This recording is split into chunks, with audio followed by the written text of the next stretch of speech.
back and forth, no, we ain't going for that. I that pop it like you tough, we ain't going for that.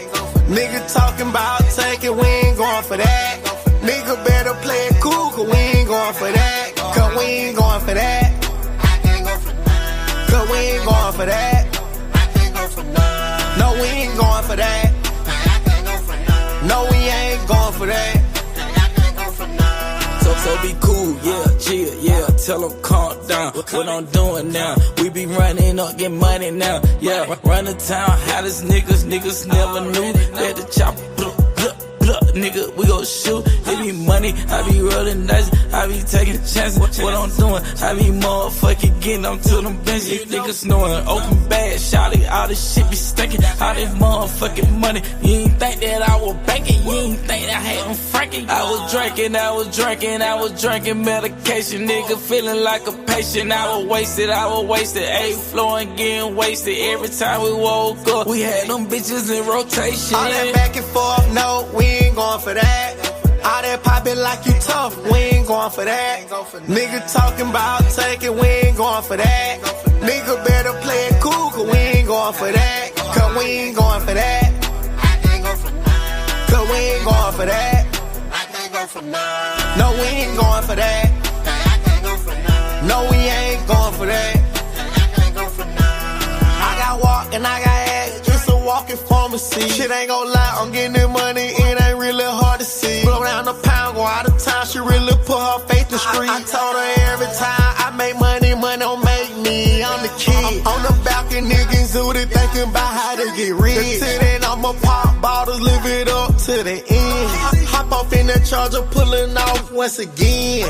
On the side of me, keep protected F and N. So walk in the cup, shit, I'm on that shit again. I can see the hate through the ultraviolet lens. Shit, I knew her barrel right when she put off in the bin. And you know I said her right, but you know we got all that back and forth, no, we ain't going for that. All that pop it like you tough, we ain't going for that. Yo, what's good, family? It's your boy, Damon, back in the building. What's good, family? You miss me?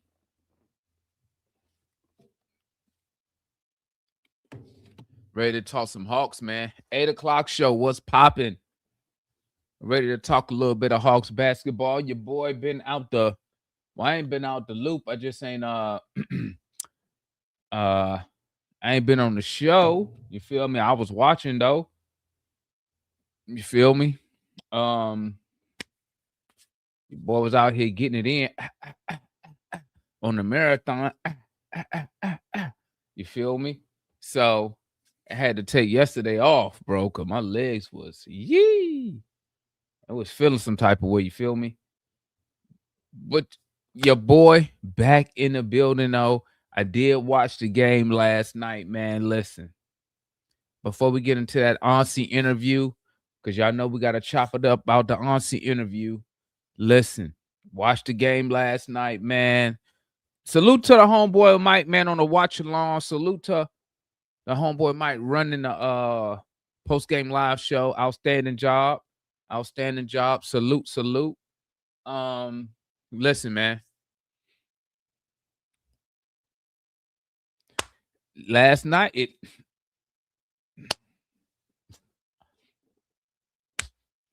is what it is, man. Listen, we need these dubs, dog. You feel me? We need these dubs. I mean, at first they said Steph Curry wasn't going to play. Ain't that what they said? Then he suited up. I mean, who was they missing? Who was Golden State missing? Draymond was out there. Jimmy Butler was there. I mean, hey, we beat a good team last night. Shout out to the Hawks, man. Just dominated that third quarter. Just total domination in that third quarter, dog. Hey, that boy CJ McCullough, man. Listen, y'all know I mess with CJ. You know, I like CJ game. His game smooth. And listen, CJ might be the piece, dog. He might be the piece that we was missing. You feel me? Listen, CJ, hey, CJ's a bucket, a 3-level scorer, dog. You know what I'm saying? A 3-level scorer can get its own shot on that 2-guard spot, dog. Hey, y'all heard what Onsi said, but hey, that was a good win last night, man. That was a good win last night.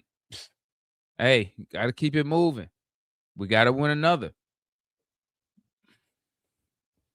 I mean, I think we could beat the Lakers. I mean, we could beat the Lakers. Yeah, Kispert not bad. He not bad. I mean, listen, man. Excuse me. As far as, hey, I'm gonna talk about that in a minute. Let me finish. You beat Golden State. Very impressive win last night, bro. Very impressive win last night. I mean, like you really can't even you can't even say nothing, bro. Like I watched the game last night. I was sitting downstairs in the garage watching the game, dog. That third quarter was something else, man. It was something else. I mean, everybody did what they had to do yesterday. You know what I'm saying? Listen, we look good, bro. I ain't even gonna hold you. We look good. We look freaking amazing. You feel me? Yeah. Yeah. Here go Cujo. Here he go. Here he go. Who knew the dictator would be the real addition by subtraction? They said JC would. So what you trying to say, Cujo? We should have traded JC instead of Trey? Is that what you saying? They should have traded. What if they would have traded Trey Young and kept John Collins? That would have been crazy, right?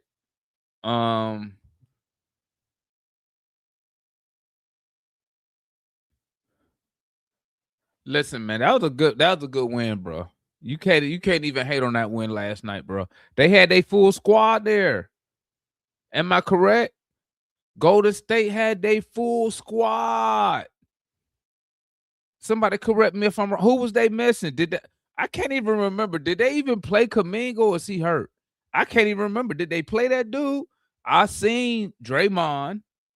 I seen yeah, Brandon said it was at full strength. Bro, that was a great win last night, bro. That third quarter, bro, they locked down, dog. Third quarter, bro, Steph Curry couldn't get nothing from 3. You know what I'm saying? Butler was efficient, but it wasn't enough, bro. It didn't matter what Curry. I remember Curry came back in the game, man, sometime in the third quarter down like 25, bro. And he went and got a 3-point play. He just shook his head. I was looking at Curry, man. I was like, I know, bro. It don't matter tonight, Curry. It don't matter what you do tonight, Curry. It ain't gonna be enough, my boy. It just ain't enough, man. It ain't enough. So I mean, that was a freaking good win last night, bro. I'm not even gonna take nothing away. I mean, there's nothing negative I can even think of that game, bro. You know what I'm saying? And that boy, hey, Kennard. Ooh, Kennard. Man, listen. How many times have I come up here and said Kennard was brought here to shoot the ball, bruh? How many times? I got Mikey trying to tell me, but Damon, they value his ball handling skills and his ability to pass the ball. What? What? That dude a career 40% 3-point shooter. This what he here for. We could get any bum to dribble the basketball.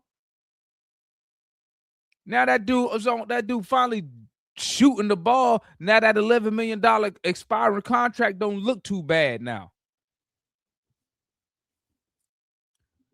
That $11 million expiring contract don't look too bad now, do it? It don't. That's what he here for. But when you got him out here trying to dribble the ball and pass the ball, shoot the ball. That's what we want you to shoot it. Especially the three.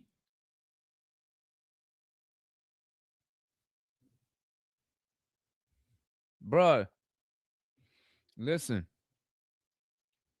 So Kennard did his thing last night, bro. But hey, man, that Onsi interview though, bro. That Onsi interview, man. Listen.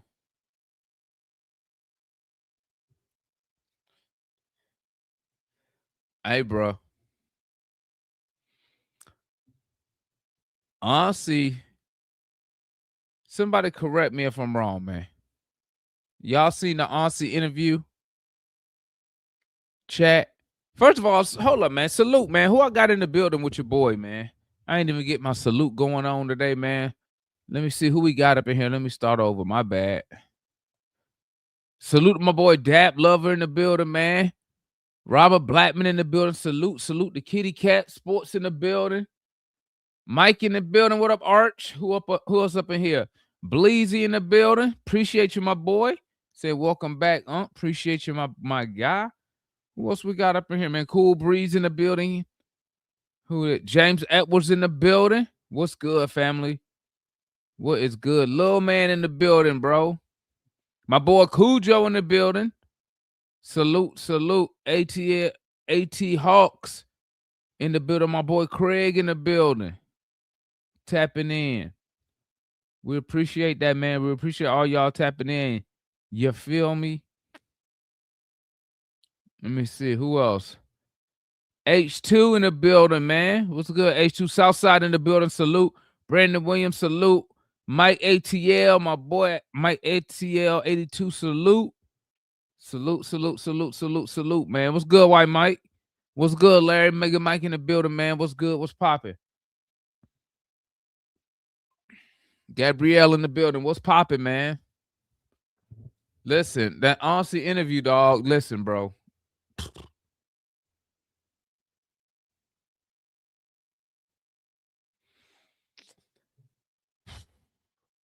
Remember, man, and I always say this, man, and I know y'all heard me say this, bro. Okay? When you get a new general manager, right? Okay? Any coach, any player that was there before him, subject to be moved. Okay? Subject to be moved.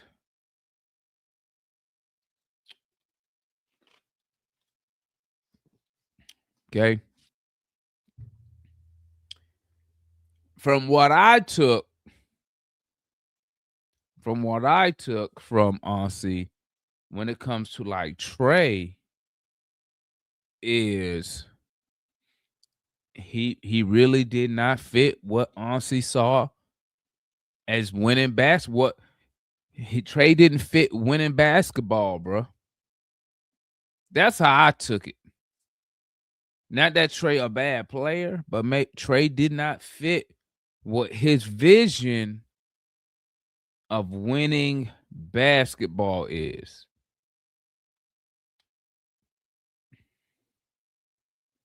You know what I'm saying?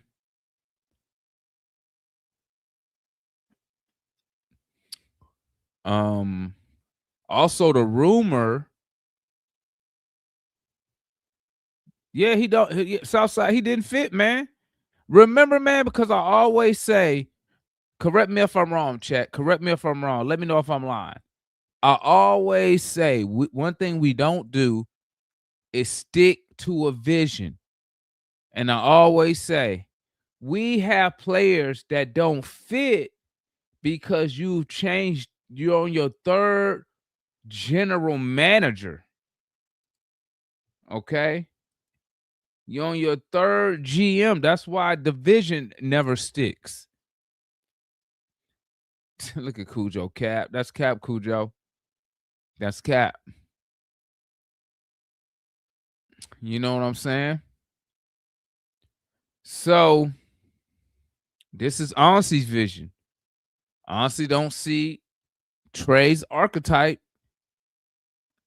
as in his vision. His archetype is a taller guard.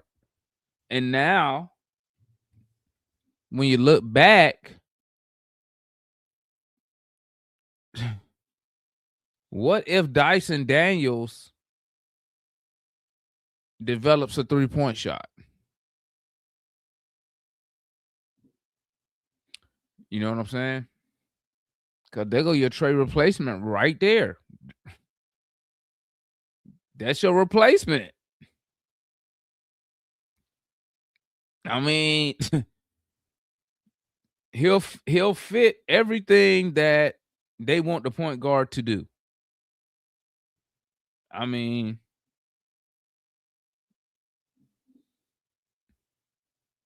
am I tripping? Am I tripping? So you got the defense and you got the production from the point guard spot. You got Nacho to guard, but I'm gonna throw something out there, y'all, man. What you know what I think? Let me say something about that Onsi interview, right? Did y'all hear the way? First of all, this is what I took. The part when he was discussing trading Trey Young, right? And getting back CJ McCollum. And he said something that stuck out to me. I don't know why I didn't think of this. Well, no, I did think of it, right? Because I said it. If you go back on the page, I just put a short up, I think it's today, about what CJ McCollum brings to the Hawks, right? He pretty much said everything that I said. He said that, and that kind of makes sense on why, if that rumor about that Toronto Raptors deal is true and the Hawks turning down those picks, then it makes sense. Because you got the third youngest team in the NBA. Now you bring on a veteran, a respected veteran, into the fold. Instead of getting more draft picks and adding more younger talent, right? They went with the sure thing. They went with the experienced players.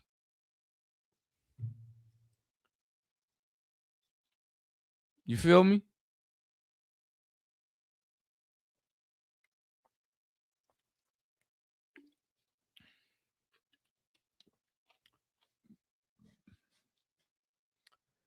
Guys, don't be surprised if CJ get extended. Because when you look at this team on paper, the guard position, bruh.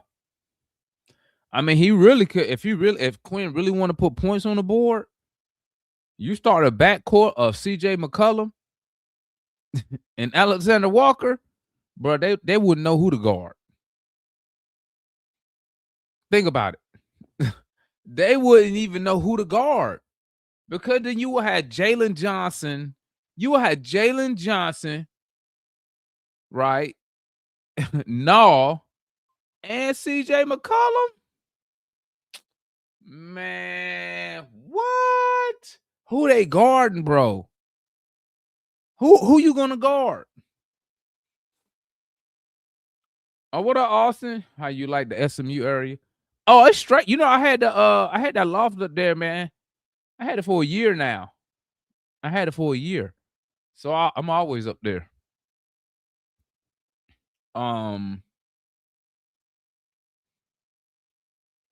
That's crazy. Sheesh. But I mean, bro, what Onsi said in that interview, dog, what he said in the interview, man, we pretty much kind of knew most of it. You feel me? But I wouldn't be surprised if CJ get an extension. He spoke very highly of CJ McCollum.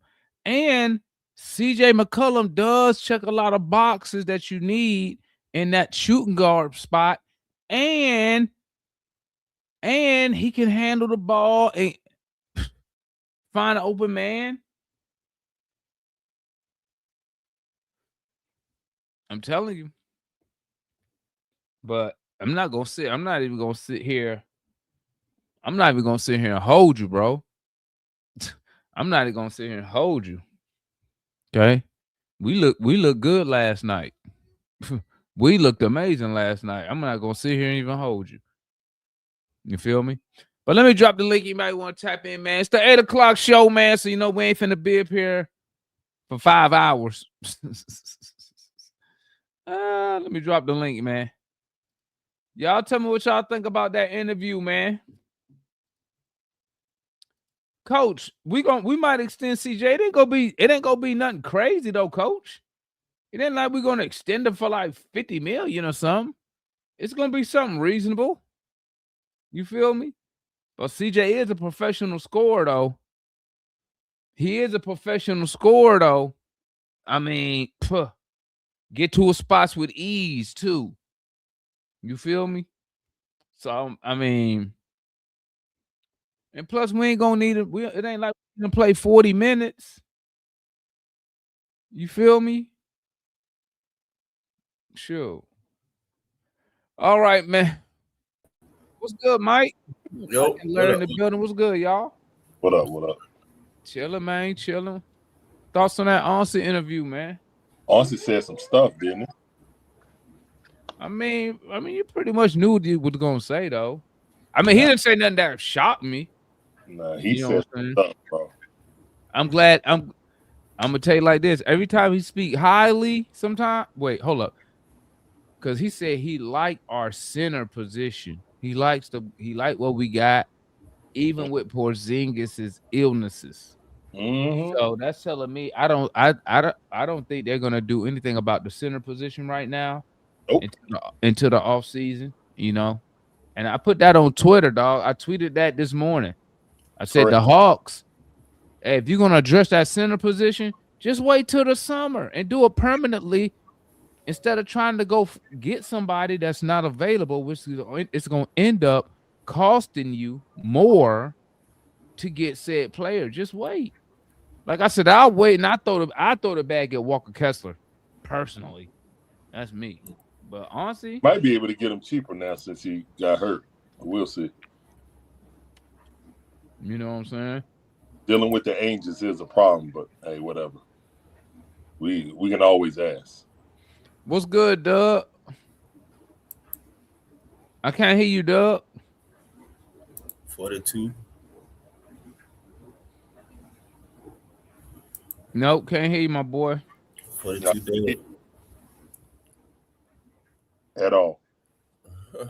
Nothing. I got some news for Doug, though. They took that on. How about now? Nope. Nope. Doug. Hey, leave and come back. There you go. So what was interesting to me was, while he gave Trey a lot of flowers, there's some jabs up in there too. Did y'all notice that? I've been trying to tell y'all for years, but y'all don't be wanting to listen to nobody. Did you hear that, Damon? I ain't really paying no attention to that. On that? What's good? Why? What you got? What part are you talking about? Well, first of all, he gave Trey his flowers and everything he meant to the franchise. But also when he was talking glowingly about CJ and Kisper, because Klein kept trying to press him on why did you just trade for these two guys? You feel me? So he talked about how those two guys are high character guys. We've never heard anything bad about them in the locker room or outside. Basically saying that. So hinting to the locker room stuff, rumors. I always thought Trey was a good teammate, but it kind of seemed like Onsi was kind of hinting to that about maybe something that his view of it was. Also, when you trading a guy who is known to get his own bucket, and you flat out say, "Hey, we need to get somebody who can get their own bucket." That's why we made the trade. So that's not what he said. He said they asked him to describe why what he like about CJ's game. He needed one to get a bucket. He said he can get you a bucket. He can. He said there's a pressing need for the roster. What? Maybe I'm tripping. I ain't hear all that, bro. Mike said I got it. Did anybody else hear? I ain't hear all that. Larry got the Yo, y'all can hear me now? Larry got my hood on. Got that. He got that. I hate Trey Young on right now. No, what's good, Tank? What's good, y'all? I'm just Larry. I ain't hear all that. Did y'all hear all that chat? I ain't hear all that. I find it striking that he made that like glowingly about CJ and saying because we needed a score, but you traded one. So either you feel like I didn't hear that. I didn't hear that.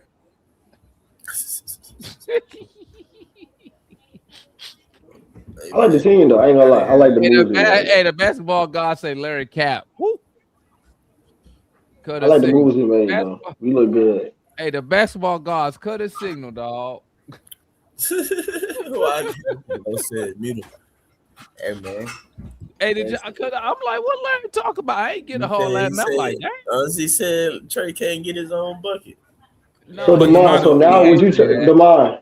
So now would you trade Kennard or would you keep him now if he's gonna shoot like this? Bro, let me tell you what my issue was with Kennard, man. I never changed what I said. I said, and I heard Mikey last night.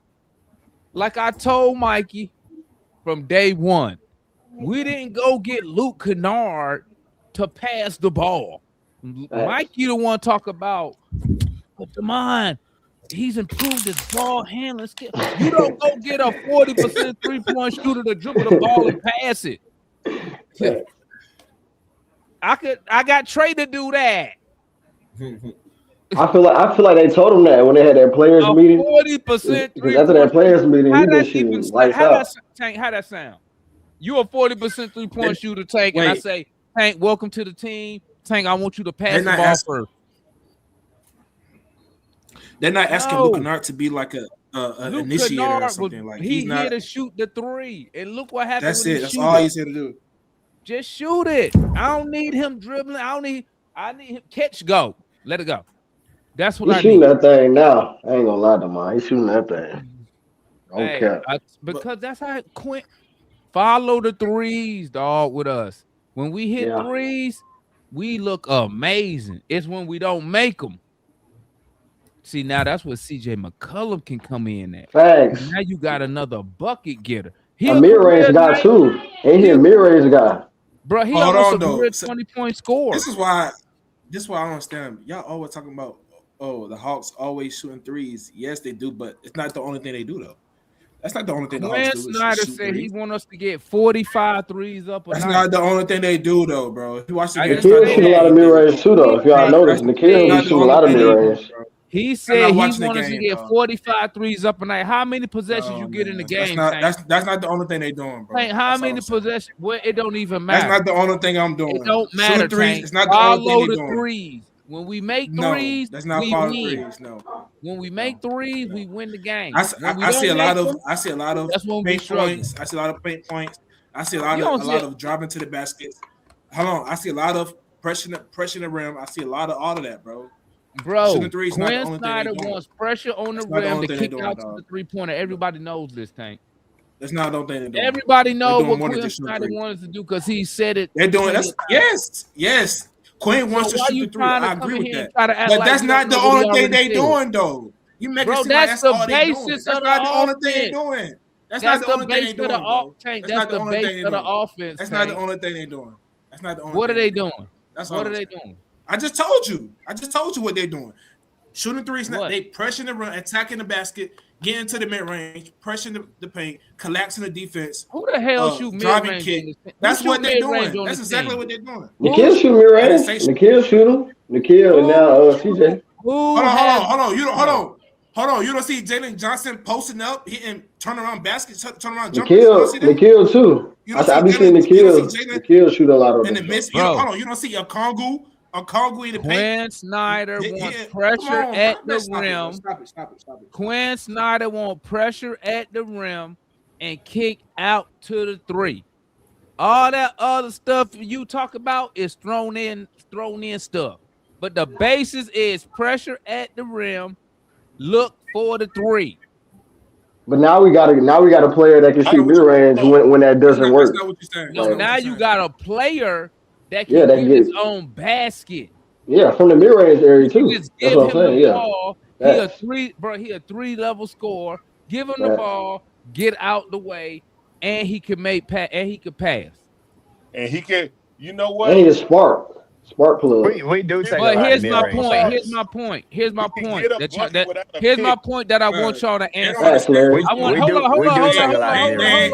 Hold up. Yeah, they do take a lot of mid-ranges. I want a response from each and every one of y'all.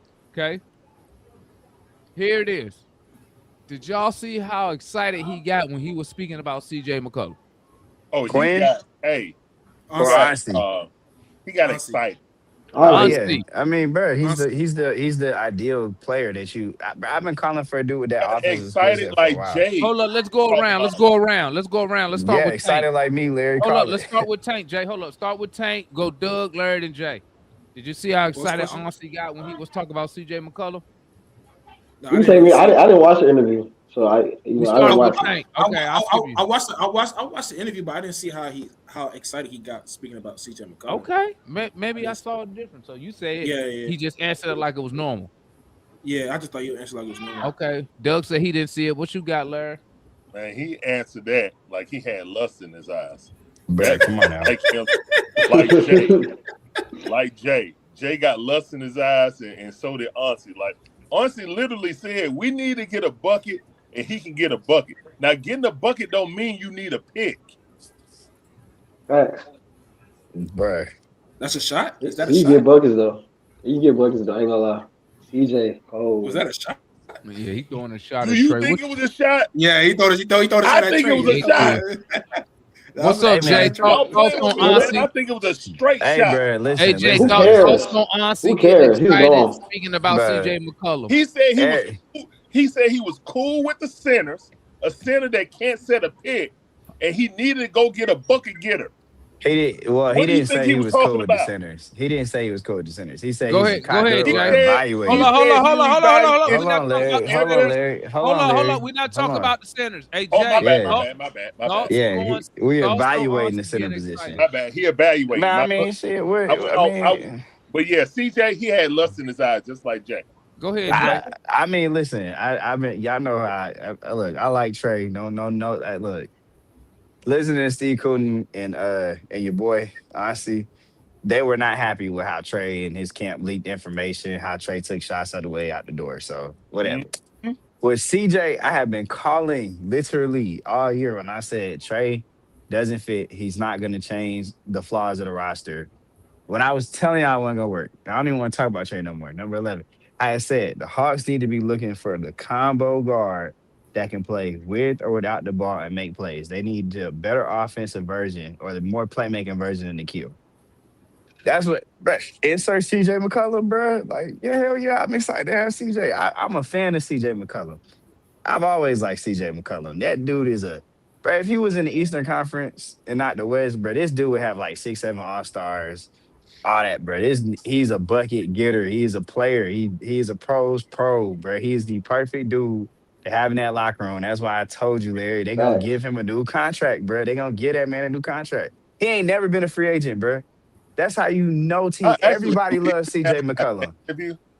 He's a vet that we need too. Listen, everybody loves CJ, and he's perfect because at this stage in his career, bro, CJ is so smart, bro. He knows he's not gonna start. He's okay with it. Jay, let me ask you this: do you see any time in the future where he starts CJ McCollum over Dyson Daniels? No. So Dyson will always start. Do you see him start CJ McCollum over Nah? No. The Hawks like Dyson and Nah. So CJ McCollum. So you got CJ McCollum being our 6th man while he in Atlanta. I have him being the super. I like that. Forget 6 man. He's the bro. Demond, you a FIFA guy. You're a European soccer guy, right? Yep. Okay. CJ is the super sub. In fact, when I watched them close yesterday with CJ, Dyson, and Nikhil, it's like when I seen those 3 dudes the kind of ground they can cover on both ends, what they can do on offense, it reminded me of Croatia with Modric and Rakitic and who is it, Brahimovic when they went in the 2018 World Cup. Like it's like having 3 crazy. Eber don't play for them. No, he's Swede. He is Swede. But you know who I'm talking about. I can't think of his name right now. The defender. That's Bosnia you talking about? No. When the Croatia went to the finals. Yeah, when they went to the finals. I can't think of who the third dude is anymore. But he was like a really good defensive midfielder.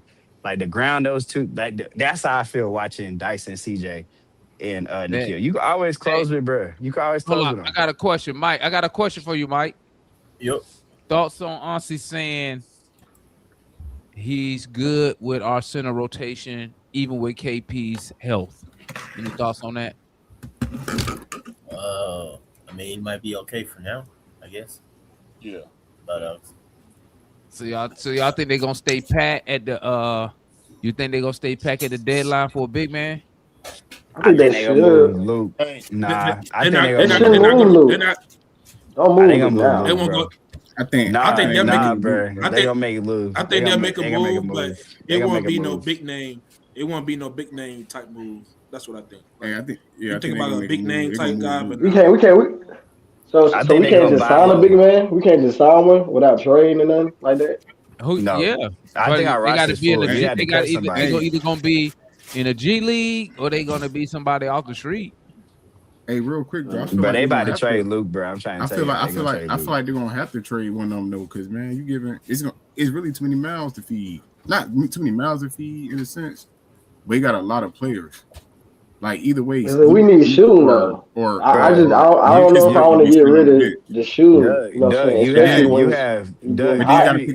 got shooting at every. Yeah, you got shooting. Luke don't make no sense, bro. They done told y'all what happens closer to the trade deadline when a nigga go from playing about 15 minutes a game to suddenly he playing 30. Y'all know what I'm talking about, bro. Hey, Luke Kennard, keep making these shots, my boy. Keep making them, bro. You inflating your trade value, my boy. But I'm just telling y'all, bro. They featuring this dude for a reason. Honestly, you can move Luke for Gafford. They salaries match. Yeah. Gafford not available is gonna cost you more than that. No, I don't know. I mean, you can. I don't know. I just don't think moving him is worth whatever we trying to get. Damn, I'm doing a video on Gafford and Lively right now. I got all my notes already prepared. Word on the street, Gafford's value ain't never been lower than mine.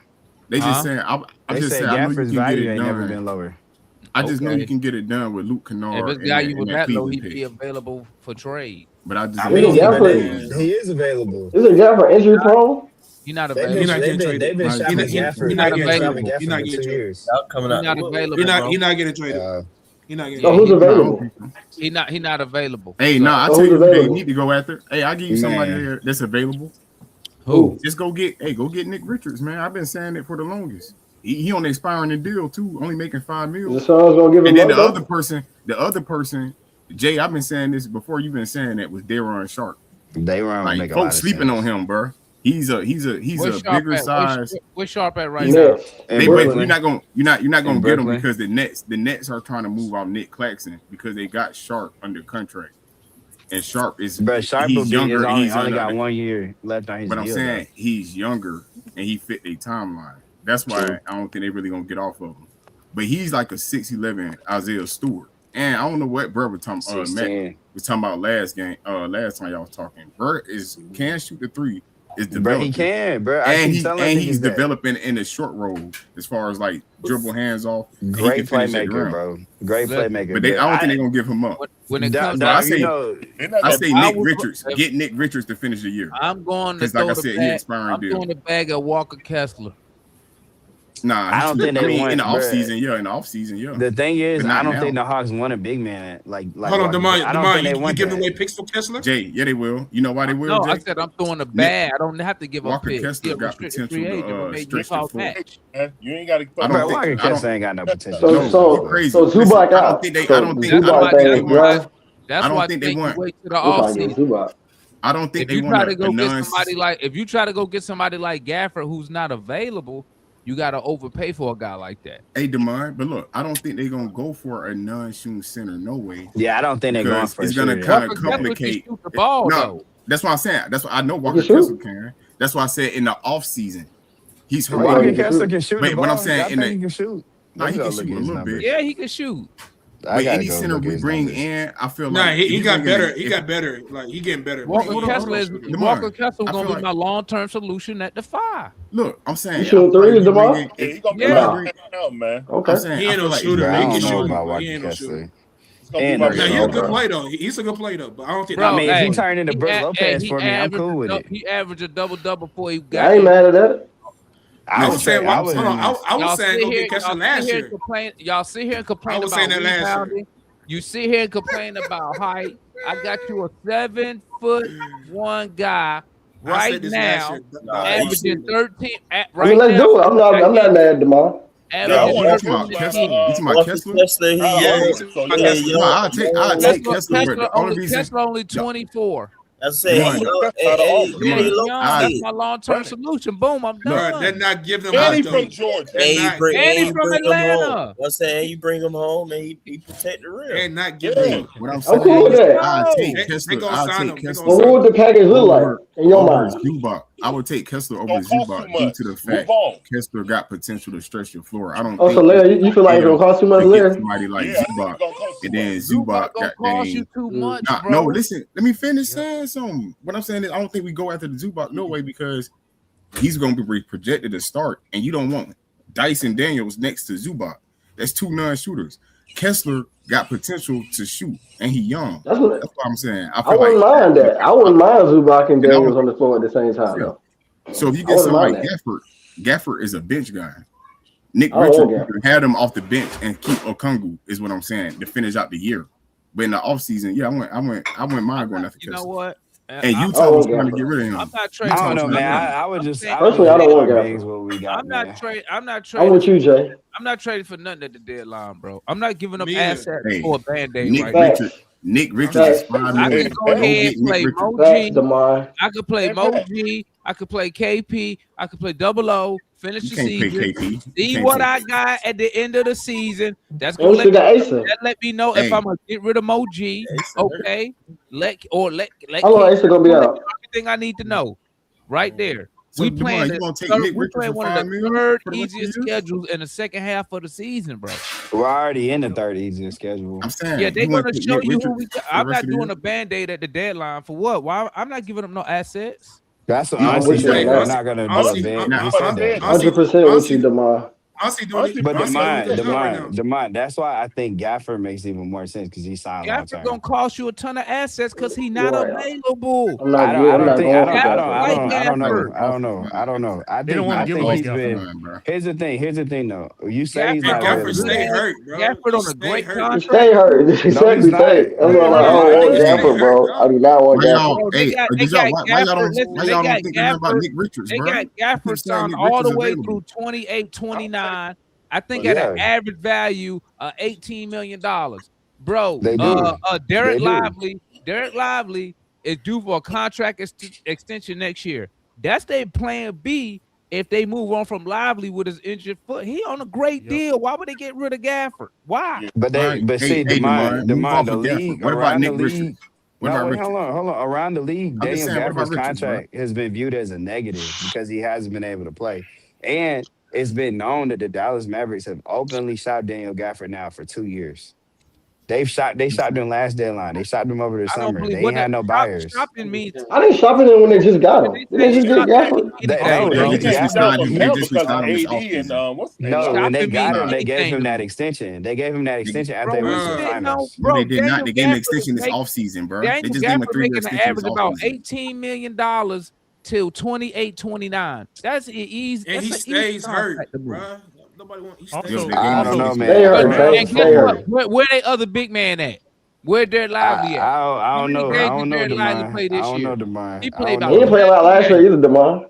Huh? Got street clothes. Lively didn't play a lot last year either. He played about 7 games.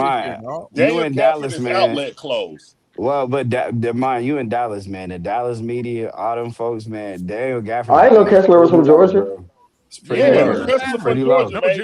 Here in Dallas, they don't want to give. Hey, Mike.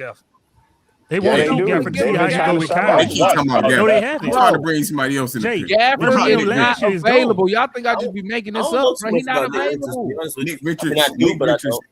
I'm saying Nick I'm Richards. cool if he's available, Dave. Nick Richards is available. Listen, I've been trying to tell y'all he's on an expiring $5 million deal. He's available because they're trying to give Kamal Malawat more playing time. They already got Mark Williams as a starting center. They got 3 bigs in the rotation, and they want relief salary cap, I think, or shooting somebody was looking at. He's available. But what about Robert? What about Robert Williams? And it's just 5. I even take him because where is Robert Williams? Salaries in Portland. He's in Portland. The salary works with Luke Kennard, and it's an expiring deal. I flip over there. And they're trying to Robert Williams in Portland. He in Portland. Robert Williams undersized though. He undersized big. Yeah, How tall is Robert Williams? The difference Robert Williams is physical. He's 6'10"? He's athletic. No, he's like 6'9". He's like 6'8", 6'9". He's 6'9"? Well, they got him listed as. He just got a really big wingspan. Yeah, he got a 7'4" bro. He don't. Yeah, I thought he was like 6'10", 6'11". And he's physical. They fit for the end of the year, bro. To get what's good, Dom? What's good with my dog? What's good, bro? Good. Not much. What we saying is flipping expiring contract for an expiring big contract. Hold up, down. Hey, Dom, what's your thought? Did you see the Onsi interview? What's good? I ain't even get that respect, DeMond. I'm a member. That's messed up. Get what respect? What? You ain't asked me. You ain't put nobody. It's all good. Go ahead, dog. Wait, what you say? Damn, you been I didn't hear you. What talking you say? Dad been talking the most. Marion ain't even saying nothing. Y'all think you ain't wrong. Damn what? No. Damn, you been talking about 10 minutes. Marion ain't saying nothing. Y'all in the same room. He said y'all in the same room. When Jay talking on Hey, y'all let Dunn say something. I catch his what you say, man? I said I'm a member too, man. I ain't get that kind of stuff. Let me say a few words. You keep talking about. You had to jump in. I heard you said Nick Richards. He made $5 million. He on an expiring deal. Nobody want him, bro. I heard what you. I mean, nobody want Nick Richards. Why you playing right now? What's his deal? Yeah, Nick Richards. He only got $5 million. Why he don't play? Why he don't play? Because he's not good. He a Why he big. not playing? You need a big. All I did was say flip an expiring contract for another expiring contract. Who you gonna give up to get Nick Richards? Who you giving up? Kennard. He can go on because I'm giving Kennard for who? Hey, y'all, you know what's crazy? You know what's crazy about y'all? 2 weeks ago, y'all were just saying trade Kennard. This nigga made 3 shots and he scored. I'm still saying trade, Luke. I want to keep Kennard. I don't care. We say a lot of things as fans. We say a lot of shit. I'll trade anybody, bro. If the deal right, that's not a good deal. So I ain't gonna trade him. Demar, you know this wouldn't be a problem if we had your boy. Who? Dante. Listen, I mean, that's his boy. No, I'm for real. We had Dante, bro. Dante was going to play either. He was going to play. He wasn't going to play. He was going to play. Bro, Dante was going to play. They sent him. He wasn't going to play. Bro, they sent him down to College Park just to get reps in the Hold on. Y'all got the money off track. College Park to learn how to catch. What you doing, bro? What up, Mike? I said, got you off track, man. No, my bad. No, Dan was talking about getting Nick Richards. I know. Why doesn't he play in Brooklyn? Why he not playing? Like they're taking. Nah, he in Phoenix. He in Phoenix. Hold on, they got too many bigs over there. They got. Is it Colorado in the G League? They got 4 bigs. And they sure. They got Iguodaro. Yeah, it's 4 bigs, bro. So he's not good. I mean, what's his average? Guess what? He's better than Mo Gay. As a center, as a backup option. That's all I'm saying. He's not better than Mo G. Moji can guard on the perimeter though. That's the difference with Moji. But go trade for Andre You're talking Drummond. about somebody on a real NBA contract. What about Nick Claxton? Mo Gay paid $1 million. It's gonna be too much for Claxton, I think. But I mean, all right, let's we need a shooter at the Dallas five. said Robert Williams not a better upgrade than Moji. Robert Williams would be a better. So is getting the center making us finals? If it's not getting us to the finals, I don't even want to make the move. Hey, damn, no, he not, bro. He not. Hold on, let me look at your boy's stat. Let me see who Nick Richards. Let me see. Robert Williams not better than Moji. No, rebound. I'm asking Mike a question. I'm not asking you, Tank. I mean, if you ask me, I would rather continue developing Moji for me. Me too. No disrespect. I ain't gonna lie, me too. Developing. Is he better though? Rebounds, 5 rebounds. Right Hold it, I mean, what about go after Nick Claxton? Hold on. That ain't my topic of discussion. Moji defense makes him better than Robert Williams. Says he better. Robert Williams all time. Moji can switch onto the perimeter. That's why Moji is valuable. Robert Williams moves on the perimeter too. Robert Williams can't move like no, he can't. He can't move like I actually ride with Moji right now. He's playing all I'm well. doing is saying, I'm rocking with Moji on the defense. All I'm saying is you just flipping Luke Kennard expiring for another big expiring because you got bigs. It's not going to do that, bro. I'm not giving up Luke for Robert Williams. Hey, Don. What up, Don? You're going to have to just say what's on your mind, man. These Negroes, but they just be talking. Hey, I try to be a good host, man. My bad. Go ahead. I try to be a good host, man. What's going on?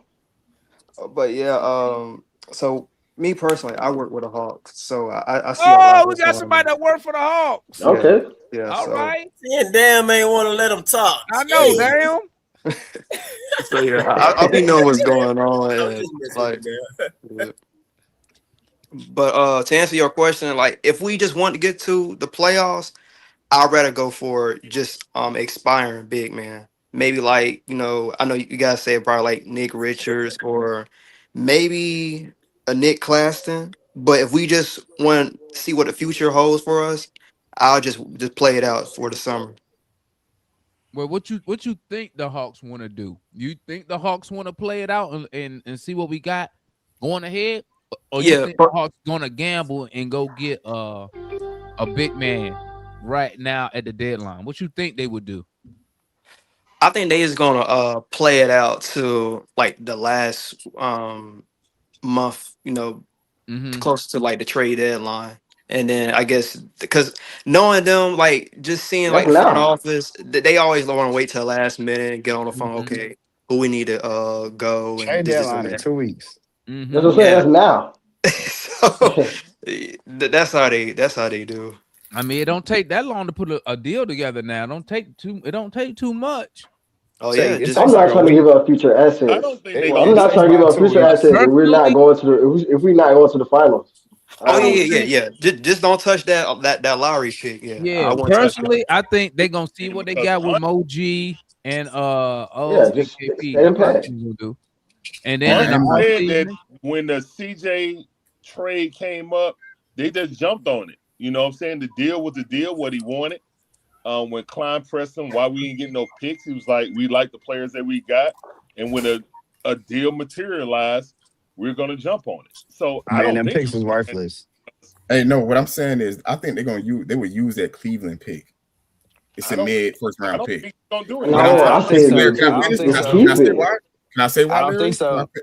I said them picks got value. Can I say why? That's what I'm saying. Go ahead. Why down? Go ahead. My only reason is if it bring you somebody in that fits your future and it's just that one pick and you keep that New Orleans Pelican pick, I don't think they want to keep cycling in that many young players. We're already a young team. So if you can kind of get someone that's in the age range of them, that's a defensive center, like you think you're crazy. If they can get Jaren Jackson, if they can, that's money right there. Now I still think they're gonna. I don't know if I want Jaren though. I never said me too. What I'm saying is I think they'll still hold that Pelicans pick, but every other pick is kind of available. For somebody like that, it fits the time. Why not draft a big man with that Cleveland pick? That's what I'm saying. Just draft a big. Yeah, draft a big man. I'm gonna tell y'all. I just most don't of the think bids going to be in that range anyway. Because guess what? I'm gonna tell you too, DeMar. If you draft a big man, right? If you draft a big man, one, okay, you could draft a guy that fits what you want your big to do. Two, he gonna be on that rookie contract. Three, his timeline match your core players. I mean, bam. And you can have KP. You can have KP get him up the schedule. KP gonna be gone at this time. He'll be somewhere. Oh yeah, facts. I'm gonna tell you two dudes in the draft, man. I'm gonna tell you two dudes in the draft that play on the same team right here in Houston. That would be great additions to Atlanta. Chris Sinek. Kingston Flemings and Chris Sinek. 6'11", 240 can shoot that motherfucker. Why am I getting rebounds, guard, bro? Why am I getting another guard? Because you're gonna need. CJ McCollum is just a stopgap. You got 2 years to find his replacement. CJ McCollum gonna be back here next year. That's not. You didn't hear what I said. I said you have 2 seasons. You have 2 seasons to find his replacement. So why am I wasting a top 20 pick on a guard? I'm getting a big man. I'm taking the best player available with the Pelicans pick, and I'm getting a big with the second. I mean, like DeMar, Kingston Fleming is he a 6'4" guard, bro. I know who Kingston Fleming is. Y'all just beat the brakes off Fleming is mocked in the top 5. I ain't seen him mock top 5. I seen him mock nobody. top 10. I seen him top 10. Kingston Fleming is that, but I'm saying I ain't seen him 5. I seen him 10. That is the kind of guard. Why am he's I gonna drafting? Be available Why am I drafting a guard when I need a big? You need a big. AJ, is he better than Mikael Brown? I like Mikael Brown a little bit. I like Mikael Brown better than I like any guard in the draft. He had made shots, but are y'all saying this over there? Are we? Mikael Brown's game is just too smooth right now. We know that. I just believe he's gonna make shots in the NBA. Mikael Brown, actually, you know what? I don't know, Tank. I can't hear all y'all talking. What is your priority? Hold on. I can't hear all y'all at once, man. Sorry, Tank. On Mikael Brown, I don't know, because Matt like Mikael Brown. I like Mikael Brown, and when I go back and he ain't played a lot because he's been hurt with the hamstring. But when I go back and I watch the footage, he low key reminds me of Kobe Bucky. Oh Lord, I can't hear. Let me go out. I think he does. His game is smoother. He's a better playmaker, but like just his offensive scoring just reminds me of Kobe Bucky. And he's left-handed. And he's left-handed, but I think he's better than Kobe. Hey, hold Bucky. up. Hey, let me hear from Marion and Austin, man. What's y'all thoughts on the Onsi interview? I ain't get y'all take. I was listening to the Onsi interview, and it's very apparent to me that a lot of y'all don't know a salary dump when y'all see one.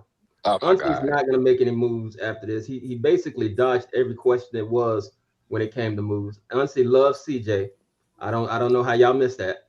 What Onsi basically said was, I made the move that I wanted to make. We got off of that salary.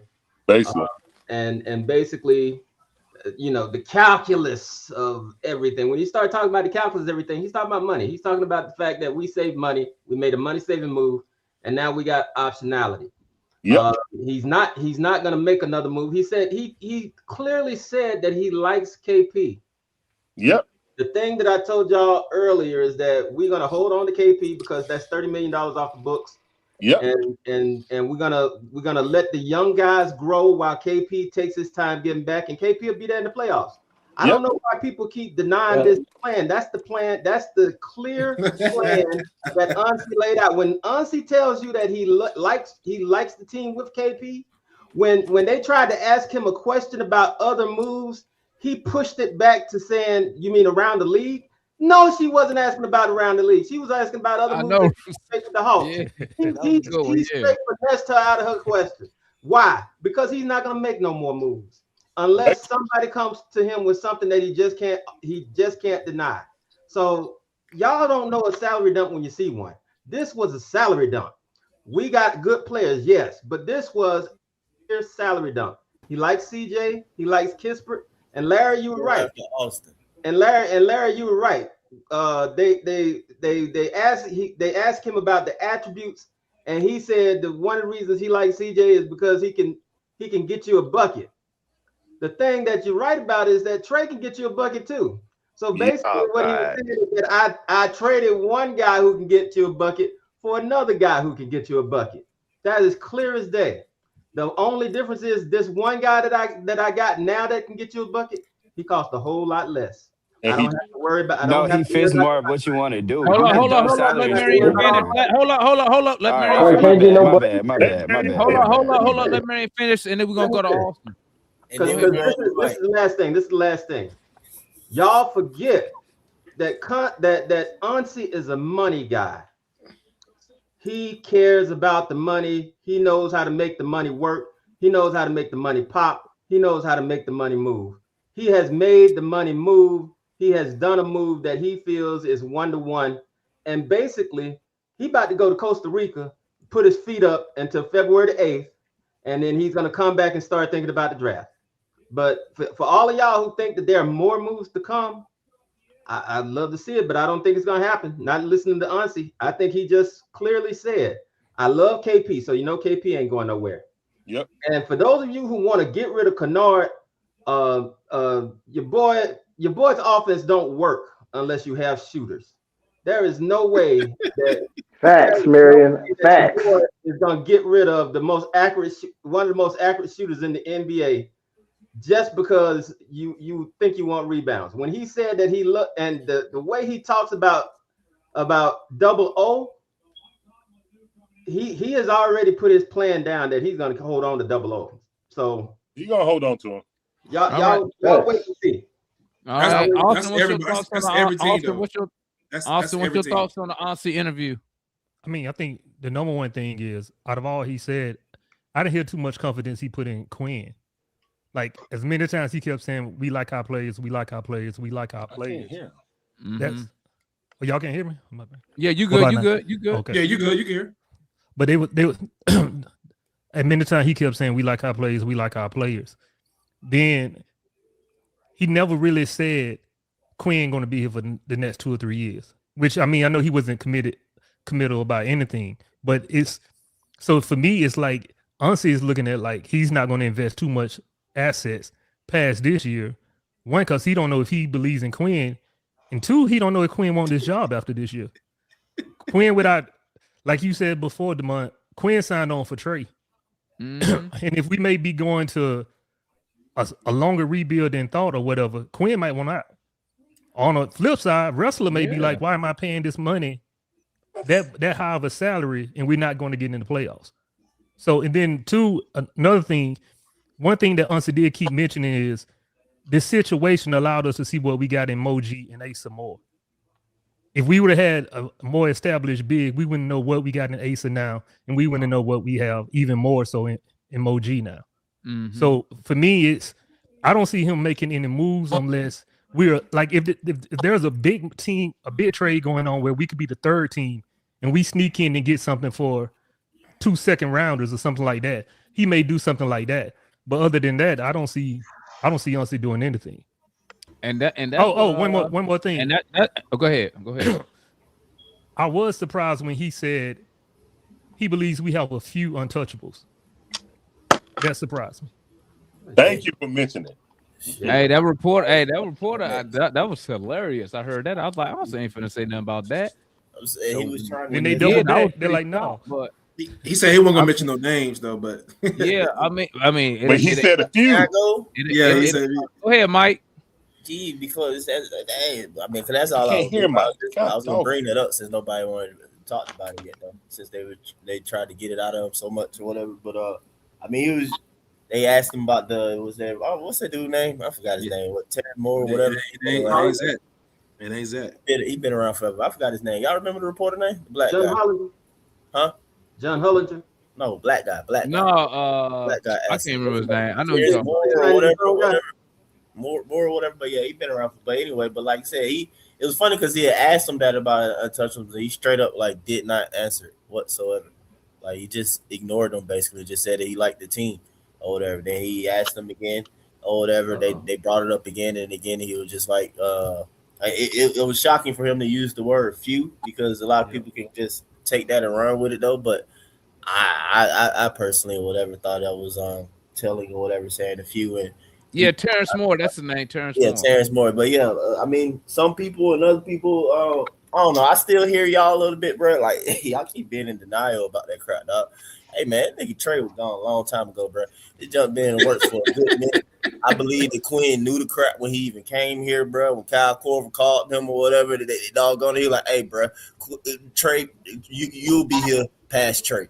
Point blank, period, man. And a whole bunch of other things. Another thing too, the money you can vouch for it. Niggas don't think that I haven't been agreeing with me, but I've been telling y'all since day one, even the ECF run.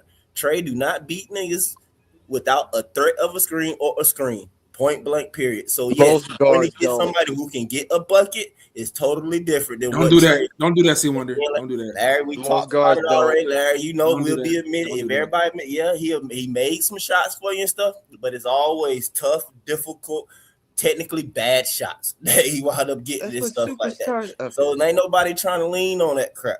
The jump been right on the wall. And then what happens when you get older? When all that stuff is that case, you're not explosive, you're not big, you didn't do SY. Like, bro, it's just simple. Another thing too, it's like some of the stuff that he was kind of saying that make you think. And again, though, I try and say that, like, bro, like my the number one draft pick that y'all hate, I think he put on more muscle. He put on more muscle than veterans have or whatever. You know what I'm saying? That been here for 8 years. That can dribble. Also, too, though, I've heard. Hey, man, mute this nigga, bro. Please, golly, bro. Hey, but look though, hey. Because if you don't keep doing that defense of a nigga that's not here, it's crazy work, bro. Hey, but look, man, I'm just saying, man, we got to pay attention, though, to certain stuff, bro. Like, I'm telling you, they want people who going to work. It's simple as that. You see too many guys across the league, they talk a good game, man. And Reggie Miller was saying in his thing or whatever, but, bro, like, at the end of the day, dog, when you know somebody really, really want it, dog, like, y'all, you see Steph Curry. Steph Curry chest done got bigger, pause, but he ain't the same skinny Steph. He ain't.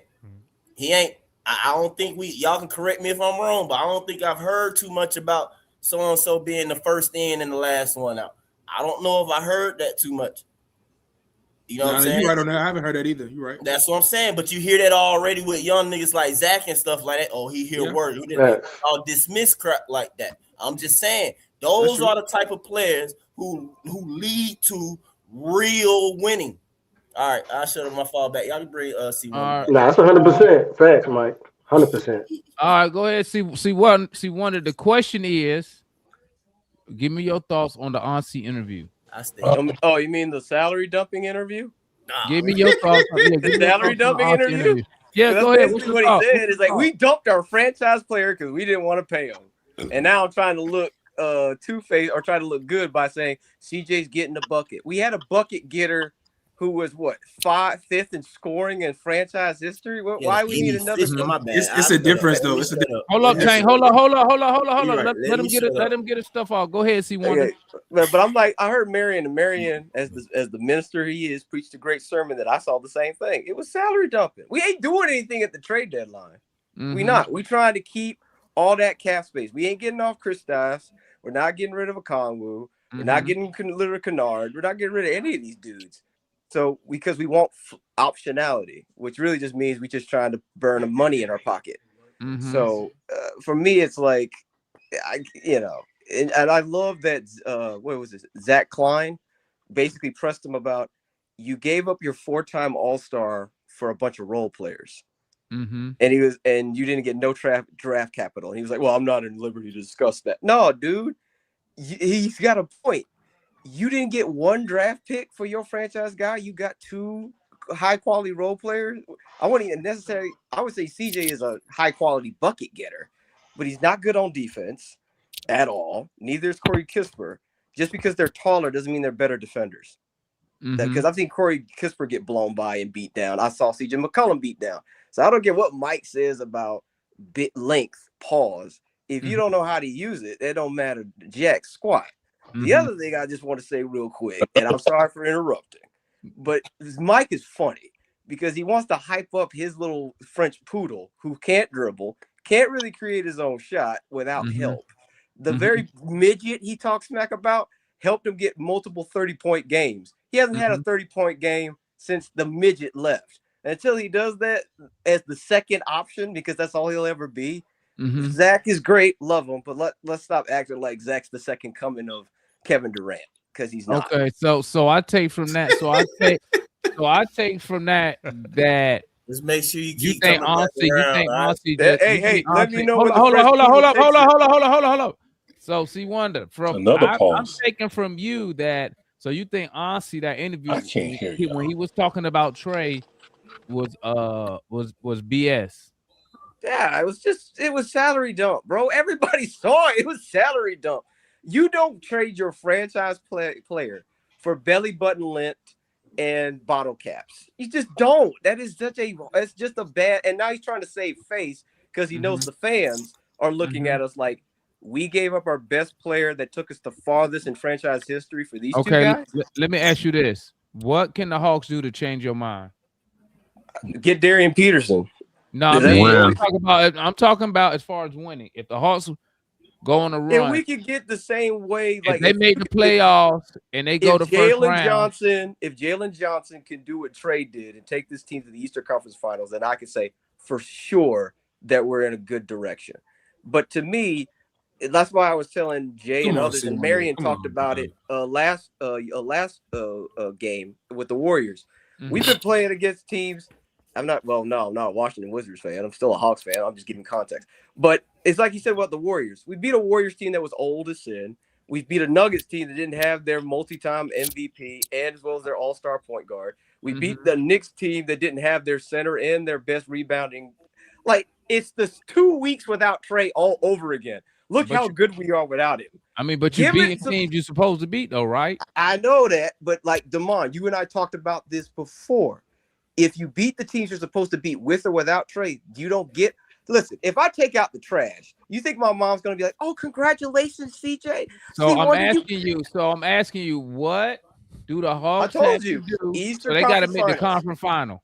You got to take it to the conference finals. Okay. Farther than that. If that's your standard, Jalen has to show me that he can be clutch in the half court. Because here's the thing, y'all are talking about this offense and ball movement, people movement. What happens when the defense gets more physical? Because they're going to get more physical in the playoffs. The refs are going to allow things to go more, and that people movement gets more restricted. There, in turn, the ball movement gets more restricted, and the game slows down. We are still a horrible half-court team. Okay, hold on. Marion, do you agree with what C. Wonder saying? Since he said he agreed with what you said, you co-sign what he's saying? Some of what he's saying, I definitely agree. I think that when you talk about our team, we are a win by the three, die by the three team. I think that can take us somewhere because we got very good 3-point shooters, and I believe that CJ adds to that. But my problem is that when we get into the playoffs, if we're one of the bottom 4 teams, we're gonna have to play one of the top 4 teams, and those top 4 teams are gonna stick us with defense. They're not gonna show up as injured as these teams are. I think we can tank our way to the 6th play. I think we can play tanking teams and get to the 6th spot, no doubt. But when we play those top 4 teams, it's gonna be tougher because the defense is gonna be stiff, and we're gonna have to have some type of half-court game. Damn, are you agreeing or disagreeing with C. Wonder and Marion? Bruh, man, I don't know what they talking about. Hey, you ain't get to ask me about the Onsi thing. From what I give me your thoughts on the Onsi interview. My bad. Hey, and it's beautiful as fans how everybody, we see different things. The Onsi thing is not a salary dump. In my opinion, we need a vet. That's what I was KP's a vet on the team, but he don't play. You ain't finna get respect. You ain't been here long enough for us to really take in what you're saying. You need a vet guard to come in. Nickeil Alexander-Walker is a bench player. What CJ McCollum brings, he allows that flow to continue, that offense that we've been doing, running, but it also brings somebody in that can create their own offense when we get stagnated in times where we can't score. That's where CJ McCollum steps in because he can create his own bucket, get his own shot. You say he's bad on defense, but guess what? He ain't as bad as the worst defender in the league, which Trey Young is. No, he's the worst defender in the league. Luka is. Hold on. Let him get his. Let Dan finish. Go ahead, Dan. By the statistics, Trey Young is the worst defender in the league. Go ahead. By far. 5'11", and he dominate the ball. And you look at Trae Young numbers next to CJ McCollum. If you be real with yourself and take out the fact that we're fans of the Hawks, first CJ McCollum had a better career. Put their numbers side by side. His shooting efficiency is off the charts compared to Trae Young's. And that's what you kind of need. He can hold up a little bit defensively. He's bigger. Like, I'm not, that's just my opinion. I love Josh Smith. When he left, I was able to be real with it. He was a flawed player. Trae, yes, he provided us with great moments. Mm-hmm. But at the end of the day, he was, man, horrendously flawed. Especially and hopefully Washington can cover for it, because you doing all this crazy look and face, man, in about 3 to 4, 5 years, where he about to be in the league? I hope he stay in the league. And I want to see him succeed. It ain't even no hate. But on the Onsi speech, I felt like he got back some shooters. I don't know why everybody think a trade ain't finna happen. Somebody get moved. Let me ask between Kennard. My bad. I want to rebut. Hold up, see, Wonder. Hold up. Between Kennard, go ahead, Dan. I got a question. They're kind of expendable. One of them are expendable. All right. You don't want them eating up too much of Zach time, because Zach is essentially, it's the same thing with them for your shooter. So you can move off and get a big that you're gonna throw away at the end of the year. Just Zach is untouchable. Hey, Austin, my question. Zach is untouchable for you haters. Hey, Austin, my question for you is this. Hey, when you hear Onsi say he is happy with the big man rotation, what's your thoughts? You agreeing? You think he lying? You talking to me? Should we fix it now? No, Austin. I think he being honest, because right now, out of the available bigs, it's nothing there that's where you can't overpay. Like everyone keep talking about Zubac, but the Clippers have no reason to tank to get rid of Zubac. So why would they give him away, especially when you got Kawhi and James Harden, who they're not getting younger to tank. So I think he was being honest, unless a deal just happened to fall into his lap. Okay. So you think, so you don't believe he believes in the rotation due to our talent. You think he believes in it because basically he's stuck and he don't want to give up no assets for a Gafford or a Zubac when you know they're not available. So you don't think he believes in the actual talent of our centers? Nah. Not so you think that's going to be addressed in the offseason? Definitely. Okay. Hey, what was Mike? You said you got a question? What's good, my boy? Yeah, it was a toxic question, though, man. I ain't want to leave nothing, though, but I feel like it plays into the franchise's decision, though. I mean, I'm just saying, though, because, like, I mean, this is what I think about. You feel me? And I allude to it, and I feel like, damn, so, but, like, bro, it's like, you got to think about it. Like, all right, so how old is CJ right now? 34. No, 34. All right, 34. So, like, I like, bro, I really have to sit here and ask myself, do I think Trae Young be able to get 20 points in the NBA at 34? No, not even close. Y'all really underestimating it. No. I don't see it happening. Bro, I'm just saying, bro, like y'all dismiss how stuff happen, Thank you, bro. for being honest. It's not easy for niggas to last that long, bro, and to do that stuff. Okay, man. Trey gone. Well, no, you didn't hear me.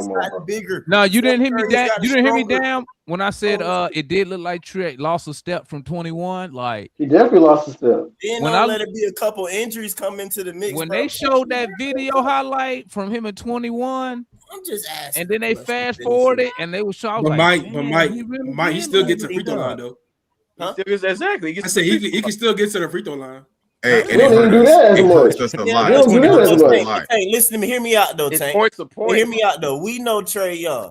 Trae Young gonna do this to the refs a couple times. Which I don't like. Or say something, and they ain't gonna call it, bro. And he ain't gonna go to the line. Hey, real quick, Mike. Real quick, Mike. Like that too. Hey, real quick, Mike. There was moments in that Warriors game last night where there was moments in that Warriors game last night. Yeah, CJ McCollum. First game, he wasn't efficient. But there was drives that I've seen and I pointed out and I noticed. I'm like, even my girl, she got into basketball now. She was like, man, Trae Young would have tried to draw a foul on that And the fact that CJ McCollum kept going with the drive and just made a quick little kick, he ain't try to, because he's trying to get to the free throw line because he can't goddamn score like he used to. That's what y'all missing. You might can get to the line, but that's what he has to do to supplement. Because dude, SGA the basket. I agree with that. I agree. SGA can still. They do call him the free throw merchant. Luka does the same thing. Let me tell you something. Most of your top scorers get there. He is the free throw merchant. That's nothing surprising. You gotta stop comparing Luka to Trey. I'm not comparing. I'm saying I can't hear all y'all, gang. I can't hear all y'all. Wonder, you're right, but guess what the difference between all them? If you pull up their numbers, they're the more efficient. No. Okay, then. So you got the right to do that. You got the right. Hang on. The most efficient times that Trey had was doing the pick and roll. He's a pick and roll guard. That's his style. Pick and roll team no more, buddy. Hang on. Danny, I'll let you. All right, let me just finish this. You try to I brought this up. I brought up the statistic before. We had when we were slowing down our pace and we were mid in pace because Trey's more of a methodical point guard. He could turn it up and get fast. But at the same time, he's more of a guy that likes to slow things down, get people in their sets. That's why he's so good and he's better in the half court than he is just pressing in transition because he needs times for decisions. He's the most effective in that. And the problem was Quinn's system moved away from that. That was the reason why he started falling off because we weren't running no pick and rolls anymore. We weren't. I think we run the least pick and rolls of any team in the NBA. And that's insane when you have a pick and roll maestro, one of the best pick and roll point guards in the league, who could dissect the defense on the pick and roll alone. Like Demond said, he's right. And like Demond said, he the player. What do you say? You sacrifice the team or the player. We run if your team is better suited. If you're in practice every day and you see, hey, my team might be better.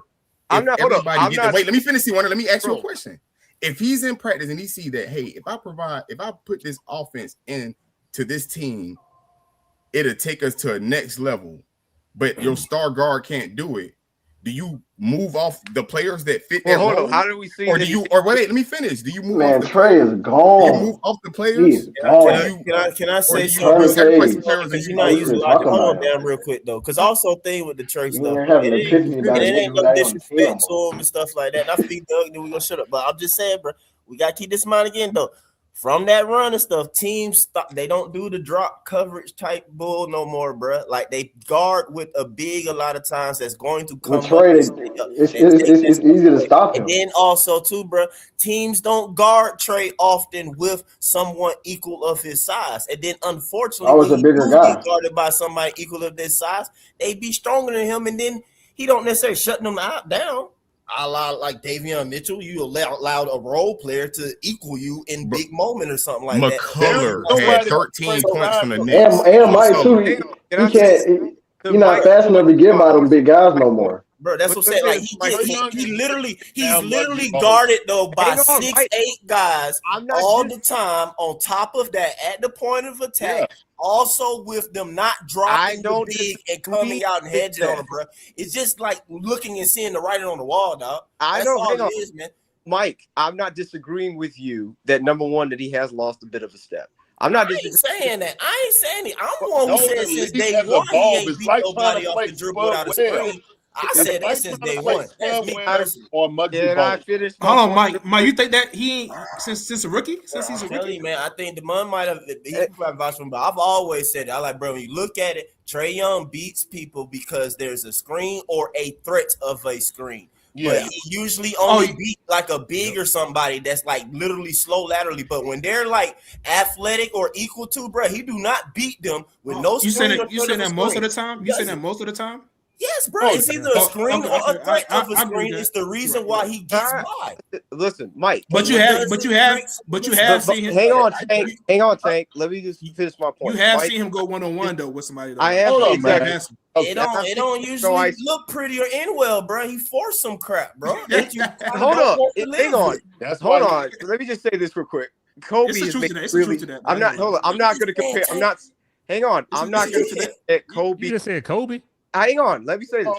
I'm not saying Kobe and Trey are the same way, but I've seen Kobe make tough shots. When you know that you practice shots and you're like, hey, I'm willing to take tough No, shots. it's I a see difference in the Peterson. tough shot. Kobe is I 6 feet. Darian Peterson take tough shots. Listen, as a scorer, hang on. As a scorer, hang on, He's Mike. going. Hang Can we on, move Mike. on from Trey, fellas, Let me please? finish.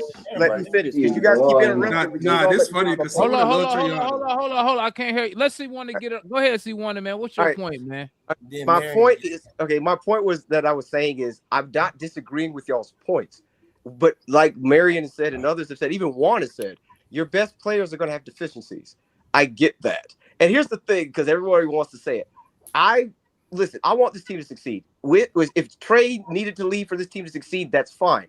But I'm just saying to myself, I'm not thinking to myself when I'm looking at a guy that averaged 25 and 10, which is crazy that Dane wants to say that CJ is better than Trey when CJ hasn't taken a team or has had the pressure. Yeah, I disagree with that. Haven't had the pressure that Trey. Let him finish. I mean, CJ McCollum has never been anointed as a franchise player. CJ McCollum has always been a bucket. That's it. I said career-wise. Hold on. Let him finish. Alongside Dan. Hang on. I had to pull all off the stage, man. Even if by career-wise, you're still wrong because CJ's never been an all-star. Trey's been an all-star 4 times. He's been an all-NBA player. He's been an all-NBA, a first-team all-rookie guy. Okay, and he's been a 25 and 10 guy, as well as one of the best facilitators in the league. So even career-wise, you still are wrong. CJ's not better than Trey. That's insane. That's just TDS at the greatest level. Okay. So I'll close with this. I'm waiting and seeing how does it look.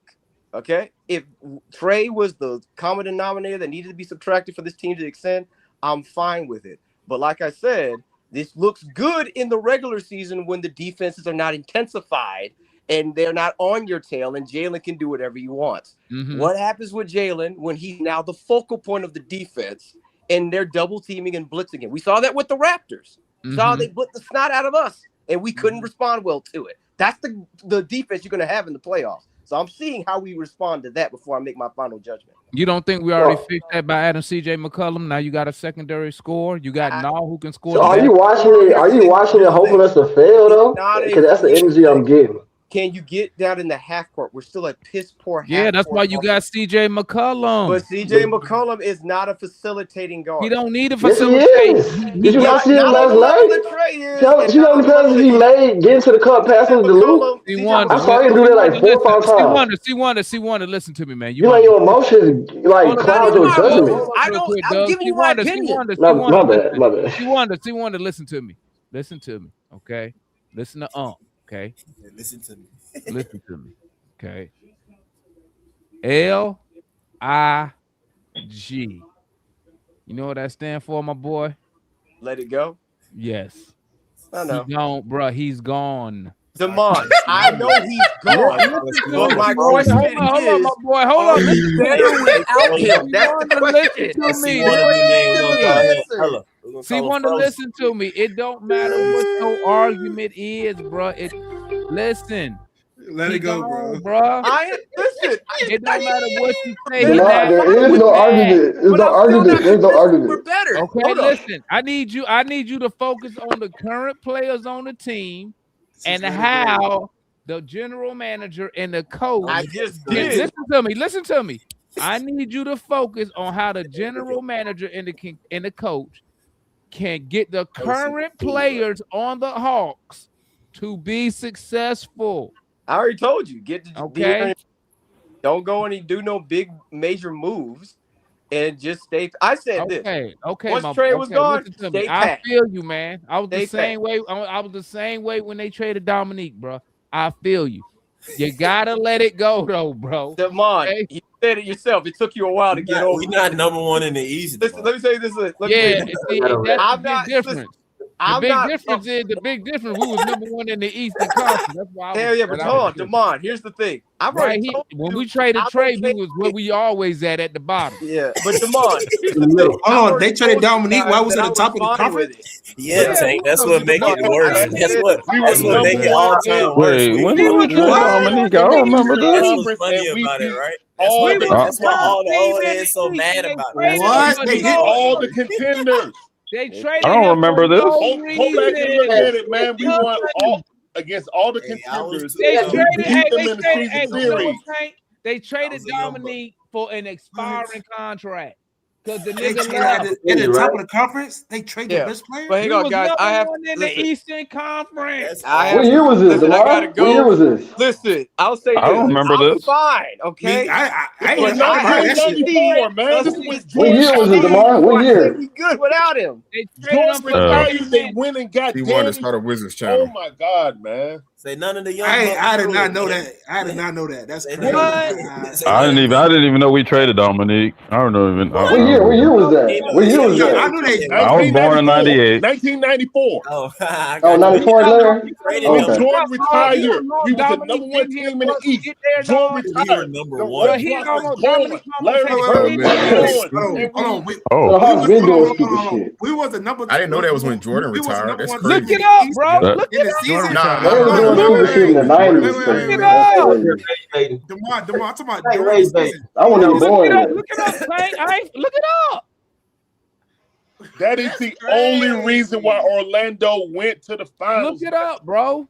Hold on, let me look this up. Oh, you got all the young folks like what? We did what? The Knicks went that year. Hey, Mike, make it seem like you really is cursed. I got a dip. Let me say New York this. Knicks went to. I'll be fine, okay? Yeah, that was New York. I'm just wanting, like Marion said, I've seen what he's talked about. I don't want this cycle to repeat because I do want Jalen to succeed. I want this team to succeed. But to me, it doesn't make sense when you finally had another All-Star ascending to get rid of the one that you had that was it's only 3 years younger than older than the other dude. Oh, you got it. Very funny. Yes, I see what I watched it, bro. You gotta start a Wizards only page. Yeah, man. There you go. That's the year No, the Knicks. man. That's the year the Knicks went to the finals. Tank. More, bring your butt up in Yeah, here. I got to look it up because it's insane. That's the only finals appearance Patrick Ewing ever made. Now y'all understand my pain, man. Yeah, that sucks, Larry. Larry, Yeah, I feel you, Larry. Larry, I Hey, feel you, DeMar. Larry. I Hey, told Larry. you, man. I am so Austin. happy I was too young. Yeah. I I wasn't even born They yet. said the Hawks was Neither was the I. Hawks was 31 and 19 I when they was traded him. born just too I was born in young. 96. 2 years later. I've been, bro. 31 and 19, and he got traded. You don't remember when I come up here and I used to tell the young fans I used to be like, we used to be a powerhouse. I don't know why people don't believe me. Multiple. I remember that. It used to be competitive. I remember the Steve Smith and Mookie Blaylock. So what was it, the 90s, the late 90s, or the early 90s? I remember the 60 win team. That's it. Late 80s and 90s. You heard me, Larry? I remember the Mookie Blaylock and Steve Smith era. That's when I was started watching. I remember the Joe Johnson era. That Joe Johnson. Oh yeah, I do remember that era. I do remember that. Steve Smith was the best guard who played under the rim until Kyrie Irving. Think about this, guys. Think about this. Cujo. I know Cujo smoking. That's crazy. That's crazy. Right, Y'all Cujo. don't know that, man. Like, Right, Cujo. How is he That's right? not far-fetched. That's not far-fetched, you wonder. Think about Joe this, Johnson? Yeah, man. We traded Dominic. Joe Johnson is a bucket to this That was day. great, but he ain't better than Trey. Guys, we Man, traded Trey can't touch Dominic Joe. when Jordan Trey retired. What? What? Austin. Trey can't touch Messi won the our buy, I man. see Don't- Joe Hey, Johnson. Joe Johnson on his team. Serious? Like, y'all didn't know that? Y'all Hey, didn't but know no, for real though, C Wonder, man. I did not know that shit, bro. Yeah. What y'all think? We just Larry traded Dominique for the head Gone. I'll say for you got Trey over But look though, Joe. DeMar, Yeah, it seems like Joe. it seems like they became a better. When you No, take a no, team they became a as better far team as without Trey him. did, No, that was later. No, they That did. was later. That was like 3 years later. Hey, Tank. What y'all fail to realize? Everybody keep talking about we failed Trey. Bro, if the Hawks would have took Chris Paul, what do you think Joe Johnson would have had? Joe Johnson was going to the championship with Chris Paul, bro, instead of Marvin Williams. I would agree with that. They ruined that. I would. So 100%. Joe Johnson to me is above Trey Young, in my opinion, bro. Well, They messed that up by not getting Chris Paul. We going to the ship, bro. Instead we end up with a point guard that got to skip down court. Bum. Man, Marvin Williams, I hated the way Marvin Williams played. Chris Paul to a guy who skipped down court. Hey, DeMar, we don't make the playoffs. We don't trade for Mike Bibby. That was that veteran. Got us You said that. Yeah, but don't run like Marvin Williams. That didn't mean right. That should have played Jeff T as a rookie. Hey, DeMar, can I tell y'all one story? I ain't never been so excited to win 39 games, bro. That's all we needed to get into the playoffs. Hey, DeMar, I can tell y'all about my first experience at the Hawks game, bro. Hey, DeMar. Nah. I can tell y'all about my first experience. It's real short, man. I went to a Hawks game the first time I went. Y'all remember when Deion Glover was on the team? Yeah, but we was getting blowed out. Man, he was such a scrub. He went to the lane. It's like 2 minutes left in the game. We ain't never seen an NBA player break the ball off the backboard on layup. This man hit number backboard, missed the rim. Deion Glover. That was my first experience at a Hawks game. They should never got rid of Jamal Crawford, bro. They should have kept Jamal Crawford. I be trying to tell cats when they be complaining about the Hawks. I be like, bro, y'all ain't been to no real 13-win season. Deion Glover Demond. I be telling them young fans, I be like, y'all ain't never rooted for a team where you had zero hope, bro. That Jason Terry team. He was like the Browns in this bit. You ever looked at your team and had zero hope? I remember. Go back and start in the year. You was just watching for the love of the game. Start in the year 2000, bro. 2000. Just start looking at you can be like, see, I was young then. I was young then, so I had hope each one of those dumb years. You know what I'm saying? So when they guaranteed the playoffs, I thought we was going to the playoffs, but you know they had to give. Hey, we the only team. We the only team that drafted a dude in the top 5, and his girlfriend had a better career than he is. That's all I'm doing. So Demond, you was sad when they traded Dominique? Tell me Candace Parker's career was better than Sheldon. Hey, I hated that we drafted Sheldon Williams, man. That made me so sick, bro. Yeah, so sick. Crazy part about it. Another 6'8" undersized center, bro. A 6'8" undersized center. We ain't learned our lesson that game. We did it again. Damn, that wasn't even the worst part about it. The worst part was Billy Knight didn't work out anybody else after he worked out Sheldon Williams. Billy Knight had a promise, and he didn't work out anybody else. Billy Knight had a promise, bro. Josh Childress was another bust. Josh Childress was nice. That was a horrible. Not for the pick he was taking. He was like Josh Childress left Atlanta. Oh yeah, he was a bust. He's trash. He's a bust. Yeah, but play in Greece and play for the Hawks. I thought AC Law was gonna be straight. I thought, hey Mike, I ain't gonna lie, I thought it too. Hey, I think he remind me of Celine Stoudemire. Oh man, you think? But what? AC I Law. don't even know why we tried that. Celine was like 5'8". What we doing drafting a 5'8"? Hey, he was shorter than Trey, bro. Yeah, Celine was like, what? Idea. Yeah, man. I only thought he was gonna be good because he had a run. I haven't seen no real Hawks losing, bro. Like that, bro. Demond, that's why I be trying to tell these Hawk fans that keep complaining about this bull right now. I'm like, look, now y'all niggas don't know no bad, bro. Y'all complaining, but so how bad was it? Hold on, how bad was it when they traded Dominique though? Like y'all was sad, like. How was it? I was saying, bro, we was the best team in the league. The 90s, that was a bad move, Tank. But the 90s was still better than the early 2000s. The early 2000s was the dark ages. Even though they did that bad, it was still better than the dark ages in the early 2000s. You know what, Tank? It'd be like if the Hawks traded Trey Young and we had the same record as Oklahoma City. Because Neek was what? Neek was like year 9? Was that? Year 9. It seems like they was better. No, he might have been year. Wait, he might have been 10. That's a good question. No, it was year though, Demond. The Neek came off that. He came off the Achilles injury. Right. That's probably why they traded him then. If he was in year 10, they traded him for Danny Manning. Danny Manning was going to be the future of the NBA, and he was younger. But the problem was, what we call now, he was on an expiring contract. Yeah. I mean, that kind of made sense. He left. He just left. They should have paid him though. It kind of made sense looking back at it. Also, there was some rumors going around too, though. That it was some other stuff too. Him and Deion. I mean, I don't know what y'all be these athletes put down there, bro. But god dang, man, it's always an athlete involved in something. Can I ask a question? Something. He either got hella baby mamas down there. God dang it. Bro, what y'all be doing to them dudes, bro? Them athletes, they come down there. What happened? Hey man, it's just a city. Thank God we ain't got Zion. Zion be out of control. When they say you come to the city and feel like a celebrity, that's the truest thing. Oh, my bad. Question to the panel: Who is your Mount Rushmore top 4 of Atlanta Hawk players? Well, you got to put damn, am I going blank? Pettit. Just go first, Demond. Oh no, you said Atlanta. My bad. Atlanta. My bad. Dominique first, probably. Atlanta at 68. Ooh, you got shit. You got Lenny Wilkins, Sweet Lou Hudson. Shit. Lenny was St. Louis. He didn't play none in Atlanta. Dominique first, probably.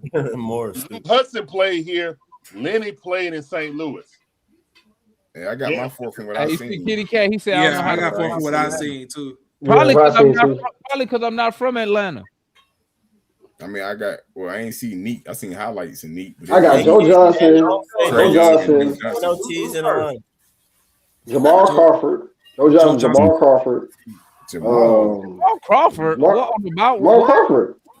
Hey, this is me, buddy. This is me. That's me, buddy. I seen Jamal. I got Joe Johnson, Jamal Crawford. I'm gonna shut my mouth. mouth. I got Jim T and Trey Young. That's my 4 right there. Trey Young, Jim T, Jamal Crawford, and Joe Johnson.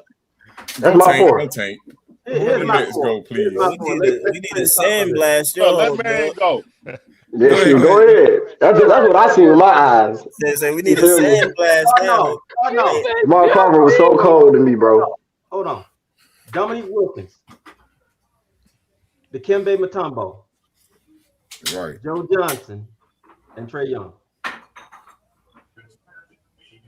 I agree with Marion. That was gonna be my 4. I go. Who next? I say Neat, Mutombo, Steve Smith, and Joe. I forgot about Steve Smith. He was a bucket.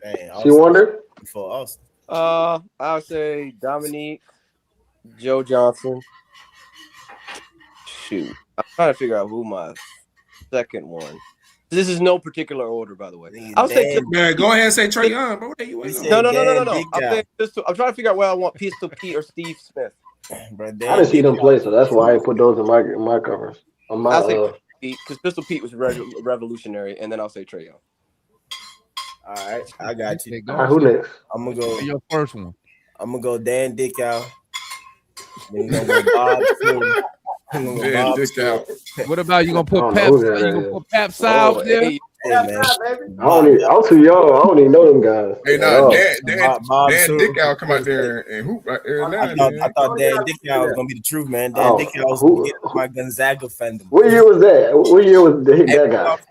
For real though, you got y'all not gonna put Christian Laettner up there? He was an all-star with us. He's a hawk. Laettner was a hawk.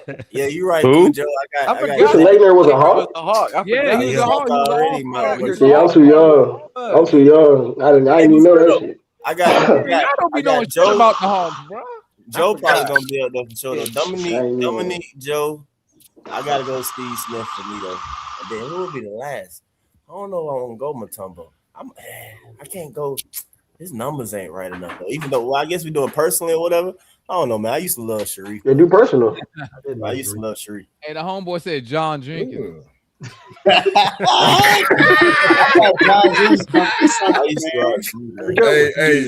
Demond, Tyler Dorsey, bro. I ain't gonna lie. John Jenkins had me fooled, bro. I thought John Jenkins was gonna be something, man. No, that's some jewelry. Young boys, all right, man. Shout out to young boys. Nobody mentioned. You know nobody mentioned. And I thought Mike was gonna bring him up. I'm shocked. Ooh. What? No love for Sharif, for Abdul Rahim. I just said it. Oh damn, my bad. Maybe. Yeah, that's what I'm saying. But nah, for real, like you said, Mike said that. Sharif Abdul Rahim. I'm gonna throw that out, my boy, man. Watching him taught me how to post up. For real. So who you for, Mike? No. Yeah, baby. Who you for now? Joe, Dominique, Steve Smith, and Sharif Abdul Rahim. Okay. Not Sharif. Okay. Y'all young, but Sharif Abdul Rahim. Yeah. I'm too young for shit. Who is also from? Go, Jay. It's on Jay. Who your top for, Jay? My Mount Rushmore, of course, is gonna be Neek and Joe. Neek and Joe Johnson for sure. I mean, I know some fans. I'm gonna try to keep it. Because I'd agree with Mutombo. I'm gonna keep it to the during my. Man, Los had I'm just gonna keep it in my Hawks time, right? Because I know Mike was saying a lot of us young, but I'm gonna go Al and I'm gonna go Trey Young. I already know Mike that third one. I know you. No, I know you hate. Blast that one. Like, I know people hate how Al left. He was here. No, Jay, I was here. I rock. I'm surprised. No, I'm surprised somebody say Josh Smith. Let me run through these. I thought about it. I was gonna say Josh Smith. Josh Smith. Hold on, we got one more. We got one more person. Hold on.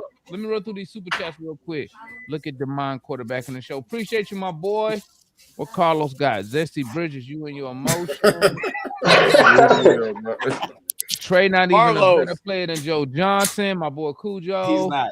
Mega Mike, East had us first in the East. Trey had us in the Eastern Conference. They both had success. They both go. Oh, good point, though. We just did that from the homeboy Mega Mike. Is there any way we can exile Zesty Bridges and get him to cover the WNBA arc? Hey, Carlos, listen.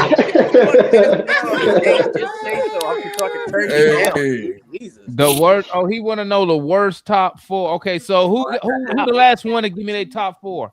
Their favorite top four. Georgia Kid, you went already? The most hated or the worst? Oh. I thought they said there was one more person left. Cujo said he got AJ and Brim. Hey, I ain't gonna lie. I thought hey, listen, this gonna sound crazy. I'm gonna go Hey, listen. I ain't gonna lie right here. When we drafted Bembry, right, and you know he had that tragedy in his family. And for some reason, I was like, "Oh, this nigga finna come back in the hoop." I ain't gonna lie, but I'm over here looking for any type of inspiration. I was like, "Man, he gonna come back. He gonna do it." Family, dog. Y'all remember Boris Diaw? Remember Boris Diaw?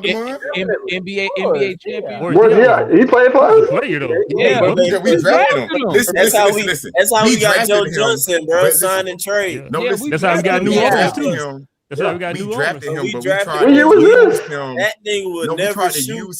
He'll be on the fast break and turn around and pass it. My bad. What year was this? When we drafted him? No, listen. When we drafted him, I think they tried to use him. The Hawks tried the new era crap. All right, guys. I think they tried to use him as a point guard in a point guard situation. It didn't pan out here. What year was this? What year was this? It was in the early 2000s. I remember. I was too young. Hey, Larry, did you get your top four Hawks? No, I didn't get to do it. Go ahead, Larry. Dominic 1, Trey 2, Joe Johnson 3, and Mutombo 4. All right, Mookie Blaylock. You did all that Mookie Blaylock. Hey, Larry. Hey, give me your worst. Hey, Larry, give me your worst top four Hawks. Hey, can we say they must be They must have been starters. Can we say they had to be starters? No, just who your worst ones. My worst. Four dudes you hate that was on the Hawks. All right. I got you. All right. Use one thing. If you say AJ okay, Amari Spellman number 4. Amari Spellman number 4. Hey, I respect that. Aiden Law number 3. Sheldon Williams number 2, and Kobe Buffkin number 1. Bro, Kobe was not that bad, bro. Hey Jay, give me your worst four dudes you seen in the Hawks uniform. Yeah, I'm going back. I'm looking back at these draft picks that we had because I'm gonna keep it to the draft. We drafted Dion 03. RIP, man, but Adrian Payne, number 1. That dude played like 2 games. Was the 15th pick in the draft. Rest in peace to him, though. Rest in peace to Adrian Payne, man. I'm just saying, yeah. I'm going next, man. I gotta go next. I gotta get this on. Cam Reddish for sure. Cam Reddish. Cam for sure. Oh yeah. But honestly, bro, Cephalosha was booty. Especially when he came back from that injury, bro, he was booty. So he still was strapped though. He was strapped. The last one. Man, he did nothing out there. That's your 4? That's your 4? No. In the point guard that we had during that time, Tyler, the dude we brought in from overseas. Dennis? No, not Dennis. He was the backup to Jeff T. They brought that dude in overseas. I'm gonna think of his name. I can't think of it. He was under the Bud team, man. That dude did nothing though. Garbage. All right, while he looked that up, we're gonna go to Marion. Marion, your worst top 4 Hawks. Oh man, you had to ask. Let's see. I wanted to go. Dan Dickow. Oh man, my boy. I was a younger then, man. I liked him in college. Bembry.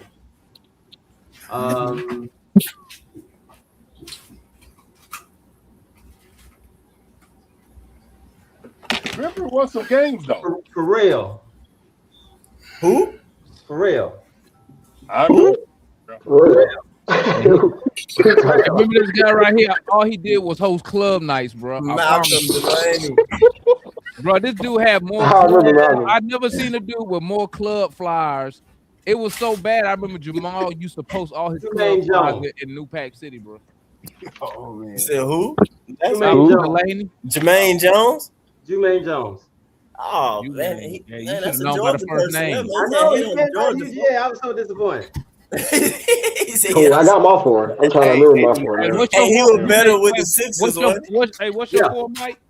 Oh, my 4. All right, I got y'all. I'm glad you, Mike. I got y'all. All right. First up, my number one most hated Atlanta Hawk, because I single-handedly blame this man for the 13-win seasons, Antoine Walker. That nigga blew so many seasons. He sucked as Atlanta Hawk. I ain't really like him as a Celtic. Ain't that what Antoine Walker used to do? Bro. Like the shoulder wiggle. Bro, Antoine Walker was so bad, man. Another Atlanta, the other Atlanta Hawk that you gotta hate though. But for real, I will always hate Antoine Walker, man. The other Atlanta Hawk you got to hate though, and I wanted to go real quick before somebody stole my thunder though. But you got to hate Speedy Claxton, man. Speedy Claxton, he cost us during the time. Pause. What happened? No, something I said. I know somebody. Oh, okay. But I'm just saying, yeah, man. Speedy Claxton, you got to have him on there, man. Dang, who was? Hey, it was somebody else. Bro, I don't know if I should hate, bro. $35 million and play about 3 games. Yeah. No money. Yeah. Well, real talk. If I sit here and think about it, it's slick. Like everybody I'm about to name is like from the dark ages. You know, them early 2000s.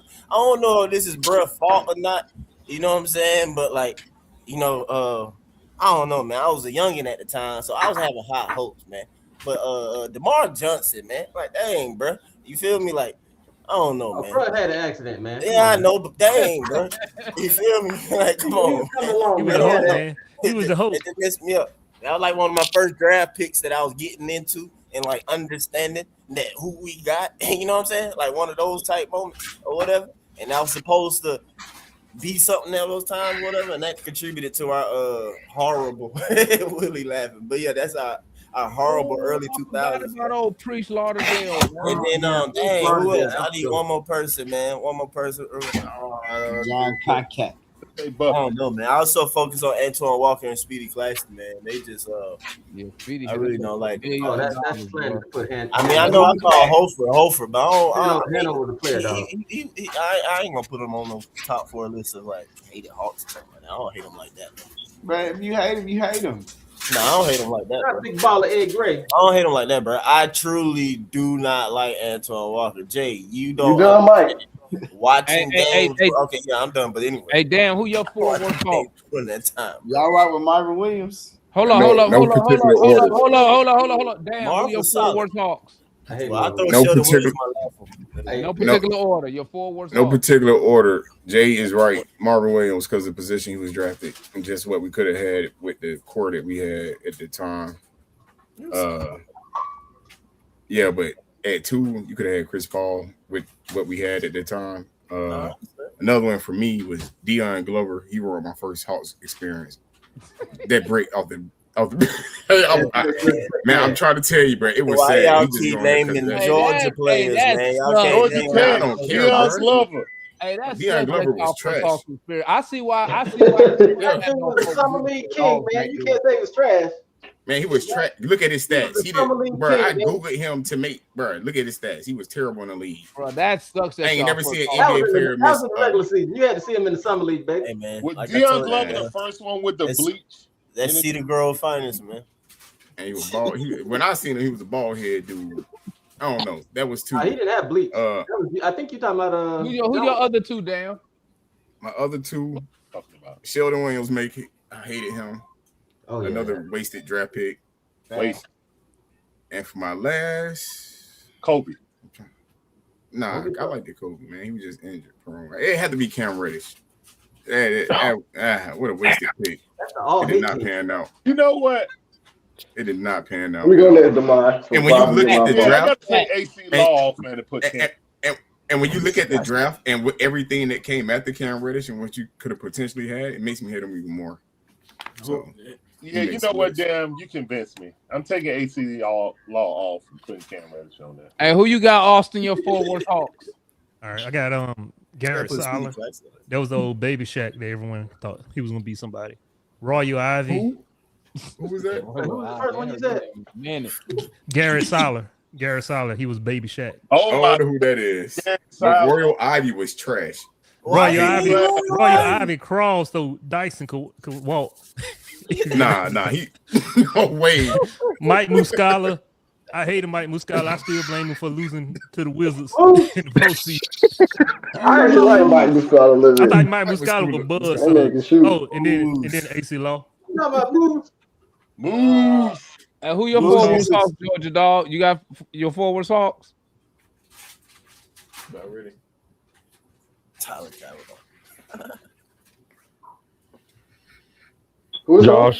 Josh Childress. Okay. Cephalosha. AJ Griffin. Now you going to hell. Hey, when he stole that money and dip. How y'all gonna hate that man for choosing God? Y'all wrong, bro. And Muscala. You should chose that for the draft, you can take up the high key over there. He should have chose that for the draft, bro. Wasting our pick. You gonna waste our pick, man? Come on. Y'all wrong, bro. Let that man serve the Lord, man. Yeah. Stole money. Right, bro. That's crazy. Stole money, bro. I gotta add one more. Hey, bro. Hey, sports fans don't be giving a bro. If you fucking with 18, they don't be giving a fuck what you got going on. Demar, out of fire. And toilet paper. And toilet paper. None of what you got going on, bro. And TP the church, man. Hey, man, the dude over there got one. I don't care. He getting paid. He need to be out here. Y'all named some. Hey, you done? Nah, he got you done, Georgia? Yeah, go ahead. Okay. Who your forward Hawks? Doug, who you got? Who your forward? I'm gonna go Zaza Pachulian. What's his name? Zaza. Yeah, Zaza, bro. I'm sorry. Zaza wasn't my guy.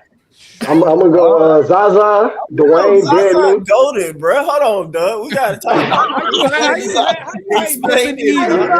didn't fuck with Zaza, bro. I just feel like he was a fake tough guy. To me, he was a fake tough guy. KG. Bro, why he had buddy KG? No wonder the he was a real Georgia boy. How you hate nothing easy, bro? Nothing easy. Okay, I'm gonna take him out. So I'm gonna go. I knew someone was gonna say Zaza, man. Who else you got? Doug? I'm gonna go Dwayne Dedman. Got who else? I hated Dwayne Dedman, bro. He was so ass to me, bro. He was so ass to me, bro. You said Alex Lynn. Who else? Or Damian Jones was trash. Who else, Doug? You at Dwayne Dedman? Dwayne Dedman, Trent Forrest, Keenan Wallace. That's my four right there. Keenan Wallace, Trent Forrest, Dwayne Dedman, and Zaza Pachulian. Everybody got a current. He got a current, man. I hated Trent Forrest, bro. I hated Trent Forrest, bro. I put Mo Evans on my list, man. I don't know. Oh, I hated Mo Evans too, bro. He honorable mention. He an honorable mention. On my list, bro. The homeboy Jordan with the super chat said Sheldon Williams, Eddie Tavares, Petro, not Perry. Oh, I know you're talking about now, Petro. I got you. Hey, Eddie Tavares, right now. We traded Joe Johnson for Petro. Eddie Tavares in Europe right now, balling, bro. European. Don't let Kool-Aid here. No, that's Kool-Aid, boy. Eddie Tavares.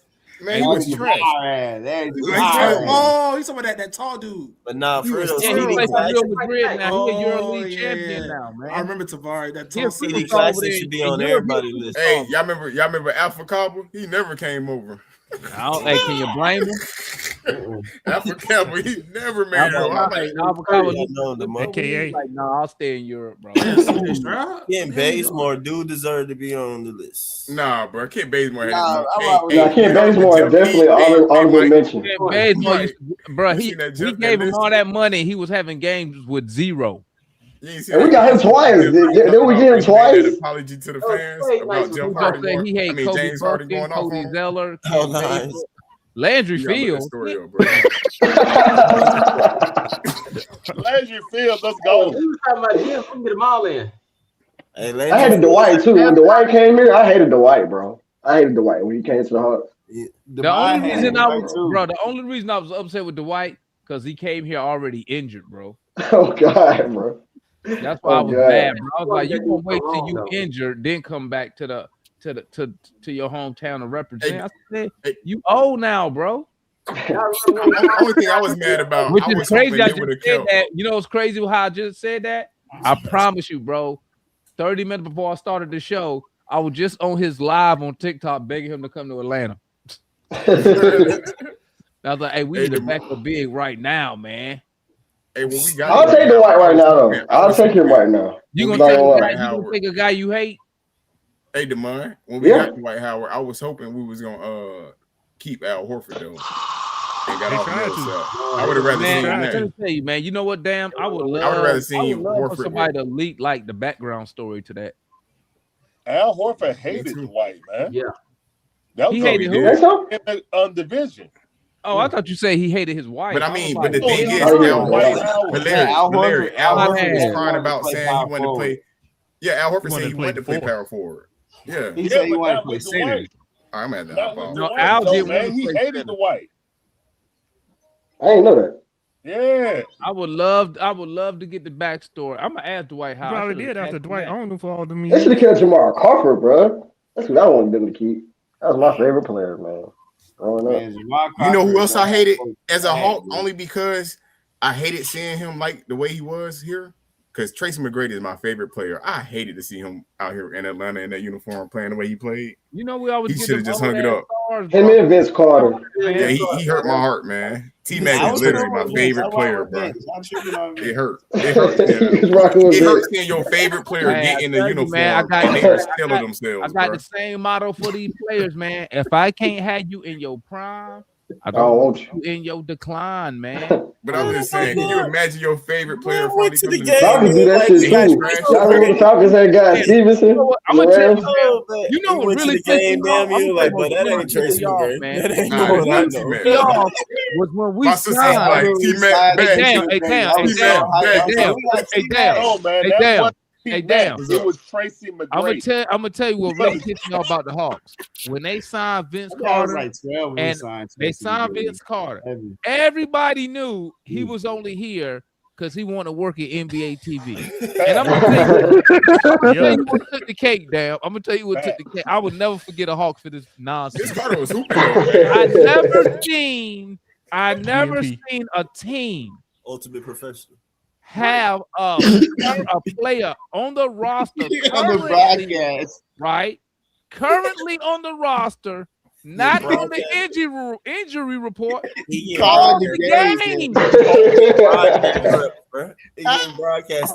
He won't even injured, bro. He was calling the game. I'm like, the man. He was over the roster pick. That's the injury. No. The craziest part about that was they had Vince Carter playing the 5.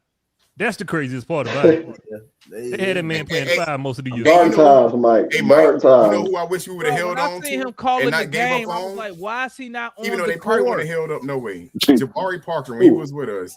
Hey, he was solid. Jabari. Yeah, he was solid when he was with us. Hey, man, and it was just like, hey, wait till he get hurt and let him go. Bro, I promise you, everybody run through Atlanta, bro, when they down on their luck, bro. No, they down. And we be taking them. That's why I be like, we want these old ass dudes here. No, bro, I don't want nobody close to my age. Bro. If they close to my age, I don't want them. we got KP on his Demond, the Hawks the last chick in the club. Yeah, man. Yeah. Oh God. You know what? Oh God. Hey man, that's why I was so angry about that AD. I was like, here we go with another old ass star, dog. Again, doing it again, bro. I don't want nobody. Alan Crabbe, You know Evan what? Turner. Like, Mike, Evan Turner should have made the list. Mike is a height merchant, bro. And I'm Alan an Crabbe. age merchant. If you over 30, bro, I don't want you. Okay. You got an age requirement for sure. Yeah, you gotta man. have an age I requirement, getting bro. dudes 39 years old, bro, 40. I was like, bro, Can't do nothing for us. here, bro, Just and he spending was money. fat, bro. He looked out of shape, bro, when he got here. You said who? Your boy McGrady, he was fat. Man, his back. He wasn't trying to hoop. He came for a check. He came for a check. I got there. Man, he came there for guess what? Hey, Demond, right? Exactly. He came there for how a that check. sound, bro? We talk about players, man. I'd be like, damn, he had a bad back, bro. He old. Only the hump. Hey, man, I don't take the T-Mac disrespect, bro. Chill, bro. Before the injuries, he was a player, man. Like, I don't even like McGrady either. Tracy did. Tracy. It wasn't T-Mac. Then Tracy. Did you see? I hate Tracy McGrady too. Every time I see Vince Carter, bro, on TV, bro, I get pissed off, bro. Damn, did you see when they Vince was stealing money? You know when they introduced T-Mac as a former Hawk, how pissed he was? Yeah. So why are you rocking with you know him? what? Since I'm Larry, can I say something? Hey, real quick, I'm getting so your favorite player in the NBA all time is who? Dominique. I don't have no favorite player that was enough. See, that's y'all young dudes do that, man. You have that right. I wasn't rooting for Jordan. Damn him. I wasn't rooting for Larry Bird. Man, that's that young. That's that YN. Say what you want. Man, that's not me. Hey, say what you want. T-Mac was my favorite. Hey, Mike. Hey, listen, I'm gonna keep it a buck, all time. I'm gonna keep it a buck with y'all, bro. As and Demond is not from Atlanta, bro. I'm gonna keep it a buck. I don't go to I'm not a player fan. Hey, listen, I would never be a fan as a guy that's not from Georgia. Listen. Nobody outside the city of Atlanta thought Dominique was the best player over their favorite player, bro. That's all right. All you hear was outside of Georgia, bro. Nobody did. It was Michael Jordan. I don't care. Larry Bird. I wasn't old enough, bro. He would have been my favorite player if I was old enough. Barkley. He wasn't my Iverson. My favorite player. I was born in '87. Who's your favorite player all time? Being in the Army. Mine Curry. Either Curry or Steve Nash. From Atlanta, they found out I'm a Hawks fan, bro. They used to shake their head to me, dog. Larry, that's crazy. So your favorite player got to come from your team. That ain't my favorite player. My favorite player is Steve Nash. Jason Kidd. Right. Yeah, hey, DeMar, me too, bro. I fought with Steve Nash so hard back then. Steve Nash was that guy, bro. You can respect other players for what, but they ain't gonna be my favorite player. Hey, I'm gonna keep it a buck though. I'm gonna keep it a buck though. Hey, from 2000, what? Hold up. Yeah, from 2000, bro, we really never had a superstar, dog.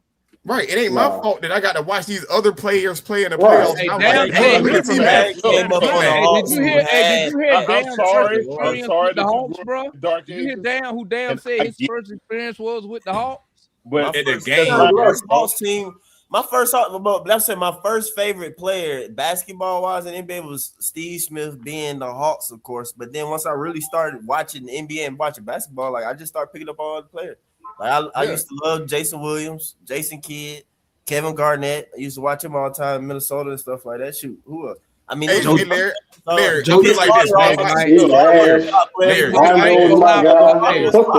listen, Demond, I put it like this. When we played the Magic, I wanted us to win. But I was okay with I'm okay with T-Mac dropping 60. My favorite player had 60. I never pulled for Jason Kidd to beat the Hawks. I never pulled for Vince Carter, KG, none of them to beat the Hawks. But you was okay with them having a good game. Hey, you know what's so crazy about that, Mike? Hey, you know what's so crazy about that? I was okay with having a good game. You know what's so crazy? You didn't even have the roof on to beat us, so they was gonna beat us anyway. Yeah, I mean, that's a question. Let's go on the panel. Well, put it like this. I word it this way, Demond. So it's on you, Tank. I said this way. I would cheer against them when they play the Hawks. When they play the Hawks, that's what I'm saying. I guess you are. So Demond, it's on you, Demond. It's on you, Demond. Who your favorite player? Let's just do a panel thing. Texas in here, Hawks fan. My favorite basketball player? Yeah, outside the Hawks. Dominique, my favorite basketball player. Just Hawks and outside the Hawks. Okay, let me say it like this. Dominique is my favorite basketball player. Do I think he's the best of all time? No, I believe Michael Jordan. Great, thank you. Okay, what about you? I never said I feel like T-Mac was the best all time. I say he's my favorite player. You talking about the best all time? The best all time? The best all time for me is Michael Growing Jordan. up, who was your favorite player? It don't got to be a Hawk, just anybody. Like who did you rock with growing up? Growing up, shit, Joe Johnson. Growing up, then Yeah, that's mine too. yeah, best player all time is LeBron. That's the best all time. Oh no, I hate We're not talking about LeBron. that. That's it. Okay. Hey man, hey, Kudo Yeah, said LeBron we the best all talking time. about history when we in year And on two. that note, Tank, I'll holler at you. LeBron the best all time. LeBron's the greatest of all I'm time. gonna go Steve Nash. If I can name 10 players on my He's the hand, that you greatest. played He's with the in the Hall greatest of of all Fame, time. you're not the LeBron- greatest, bro. He didn't play with 10 Hall of Famers. LeBron is the greatest of all Stop time. playing. Period. I'm gonna go Steve Nash. That's my pick. Period. Greatest team jumper. It's nothing you can say, bro. It's nothing you can say. All time. I don't even know why y'all be trying to change people's mind about that, man. So what I ain't trying to change it. I'm just stating the fact Yeah, that it's he played opinionated. with like 10 Hall of Fame players, bro. And you still ended up with less rings. LeBron my goat though. If we That's all talking I'm saying, goats, bro. LeBron Yeah, my he goat. played with 23 years. Cool. Of course. Hey, listen. He played with 23 Hey, years. I don't He care. played with 10 Hey, Hall of Famers. if and LeBron, so so what? But I'm not mad when people say Jordan though. I just think it's one Yeah, A I'm and one B. not mad when people say LeBron Jordan. ain't no I goat, think he's a I lamb. think it really depends on who you grew up with. Like I grew up with Jordan, so. I grew up watching LeBron. And that's really my main reason of But picking you know LeBron. what? The difference between me and you, Doug, the difference between Doug and Tank compared to guys like me and Marion and Austin and Larry, 'cause I know Larry older than me, we seen both of them in their primes. Yeah, y'all seen both, so I can't even really. But the thing is, that don't mean nothing because it's old players. Hold on. It's old players. It's old Tank, players. let me tell you something, Tank. You can't even argue that. This all I'm gonna say, Tank. This all I'm gonna Tank. This all I'm gonna add. I'm gonna ask you one question. I'm gonna go Have after you you. seen Tank? Have you seen Michael Jordan play live on TV in person? Can If I your ask you a answer question? is no, No. Can I say something after that? we don't even need to have a conversation. Hold on, because it's I players seen in my guy and I seen your guy. You ain't seen. That's why I say, like, how can that be your favorite player if you've never seen him play live? It's a bunch of players in Michael That's Jordan's what I'm. era. That's what I'm saying, Doug. That's why. That's why when people say LeBron, it's usually younger people. But it's young people that say Jordan. Jordan too, though. It's people my age that be like Jordan. I'm like, bro, you never even seen that nigga play. You dick around with old niggas be saying. Nah, you see the highlights. You just see the difference in the game. You will rarely find somebody my age. You will rarely find somebody 40 years old or older who will pick LeBron over Jordan. That's not true though. I said rarely means it still can happen. It ain't no rare. It ain't no rare, bro. Because there's players in Michael Jordan's era that say LeBron he's the greatest. Yeah, there is though. There is.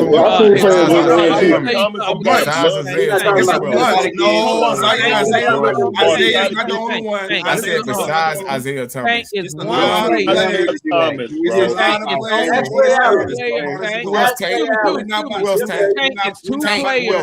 It's two players from back in the day who say that. That's it. It's only two. That's it. Isaiah Thomas and Scottie Pippen. That's it, bro. I heard Larry Bird. Mike, who you rocking with? Mike, you rocking with Braun or Mike? It's a whole bunch of Larry Bird said, hey man, don't listen to Tank, man. Tank just felt like disagreeing. Larry Bird, if you want, no. So who everybody go? Let's do that. Who everybody go? He said, if you want to have fun, I heard Magic say, if you want to have fun, you ain't never heard Magic say Michael Jordan not the greatest of all time. He said Ever. He'll pick. You ain't never hear I heard Magic say he's better than Michael Jordan. Jordan is not. That's what I heard. Find me when Magic Johnson say Michael Jordan is. I heard Bird said. I heard Magic. I heard $1,000 on it right now.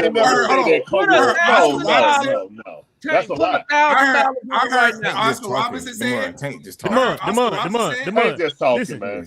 You gotta think about this. No, I'm not talking. Magic Mike did say when he was recruiting LeBron.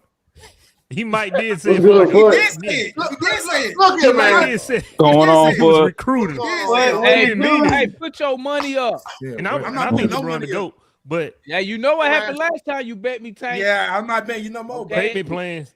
So Jay, who you go? Jay, who you go? Tank, my cell phone bill due, Tank. Let's bet.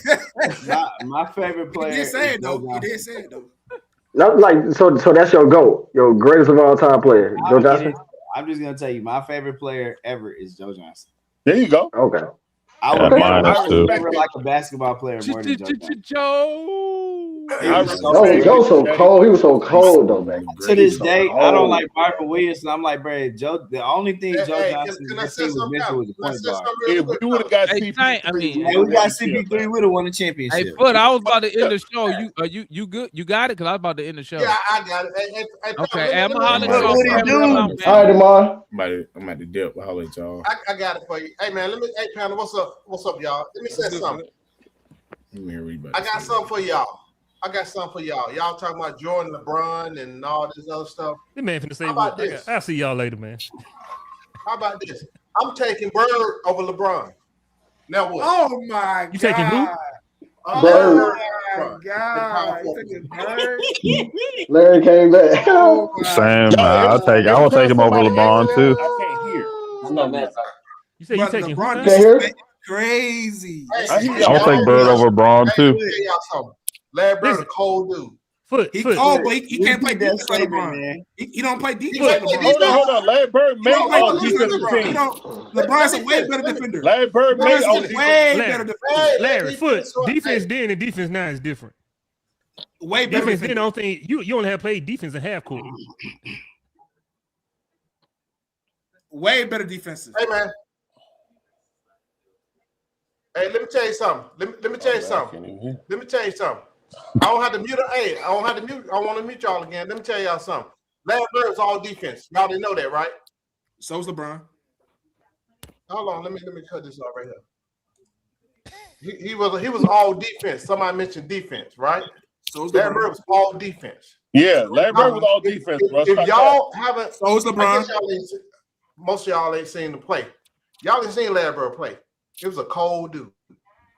I'll tell you, Larry Bird all day over LeBron. He's not better than LeBron, though. He's not better than LeBron. He is. No, he's not. Larry Bird. Yes, he is. All right. Yes, he is. Hey, that's your opinion. He's not. I seen. He's not a better. He's not a better player. LeBron's way better than all of them players. You can say, hey, that's he's your way opinion. better.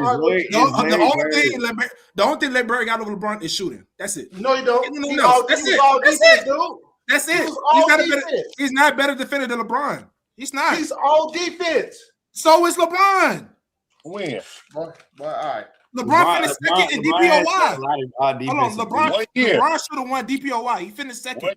Have Larry Bird ever finished second in DPOY? In Miami, LeBron was insane. Yeah. No, he has not. He has never finished second in DPOY. So what are you talking about? LeBron was the beast on defense. People forget that LeBron was going to Tony Parker. I'll give him. That's because we saw. He's a better player. He's a better player than Larry Bird. I don't know what we're talking about. I'll give that. I thought Jason Terry put him through the ringer. That was a better player. Y'all want to hear something crazy about LeBron? He's been in the league 23 years. He got 21 All-NBA seasons. Longevity has its place. Yeah, but he's been good. Longevity. He's been good. Though. Right. He ain't just 21 All-NBA seasons. Cal Ripken the basketball, man. What's his record in the finals? He's not undefeated like Jordan. Hey, Larry, he better than Larry Bird, though. I'll agree with that slightly. He better than Larry Bird, though. I'll agree with that slightly. I don't think he got the killer. LeBron is what? Bro, LeBron is a career 27, 7-7. What's his record in the finals? Hey, Bird. Bro, he got 4 championships. Finals is a team. It's a team stat. He's not better than Kobe or Jordan, though. He better than Kobe. He better than Kobe. Not better than Kobe. He better than Kobe. He better than Kobe. No, he's not. I would tell you this. I would say this. He better than Kobe. No, he's not. He's not better than Kareem. He's not. He better than Kareem too. Larry, this is what I'm going to say about Kobe. No, it's not. No, it's not. Kobe stuff. He's way better than There are not many top 10 players who can play 4 or 5 years with Shaq and not get 3 rings. There are not many top 10 players who you can't put on the court with Shaq and they still gonna get 3 rings too. And then he went and got his own with Paul Gasol. Got his team that they won't be able to. Then he went and got his own with Paul Gasol. Two of them. Paul Gasol was Hall of Famer before he even joined the Lakers. So it's not like Paul Gasol had his own roster resume. Kobe got 3 rings with Shaq though. Like, come on, yeah, that's what I'm saying. By himself. Like, stop it. Nah, he wasn't by himself. Yeah, but his 2 don't make him better than LeBron. Hold on. How many Hall of Famers have LeBron played with, bro? What are we talking about? I mean, if you are all-time great, Hall of Famers 23 years, you don't play with a lot of people. Listen. When you are all-time great player, like Draws. What are y'all talking about? What all-time great player didn't play with other Hall of Famers? I'm talking about he has played with what? Jay, I got you. Hall of Fame. Wait, hold on. Let's count it. What about the Hall of Famers he played against? What about the Hall of Famers he played against? I'm talking about who he played with. I'm talking about what about the competition though? What about who he played against? What about that?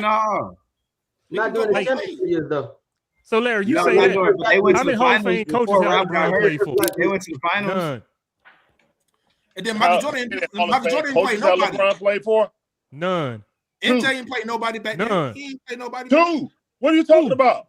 Spo gonna be a Hall of Famer. Ty Lue gonna be a Hall of Famer. What are you talking about? No, because of LeBron. Because of LeBron. And second of all, if Spo didn't have LeBron, he wouldn't be a Hall of Famer.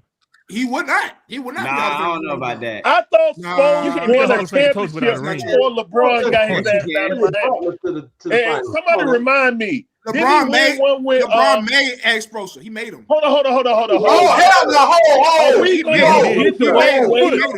you remember Joe Johnson was sweeping Spoelstra? Hold on. Joe Johnson was sweeping we just forgot that Dwayne Wade won a championship. We won 7 games versus the Heat. You said what? We gonna forget that. We didn't sweep. We gonna forget that the Heat won a championship without LeBron, right? That's what we doing. That was a different Wade. No. That's what we're doing. That was Flash. Pat Riley's team. LeBron didn't play with Flash. Flash was like three season injuries later. I got you. LeBron got Wade on his decline. Wait a minute. What y'all mean by LeBron ain't play with Flash? No, he wasn't Flash then. No. So he was declining though when he got there. He was declining.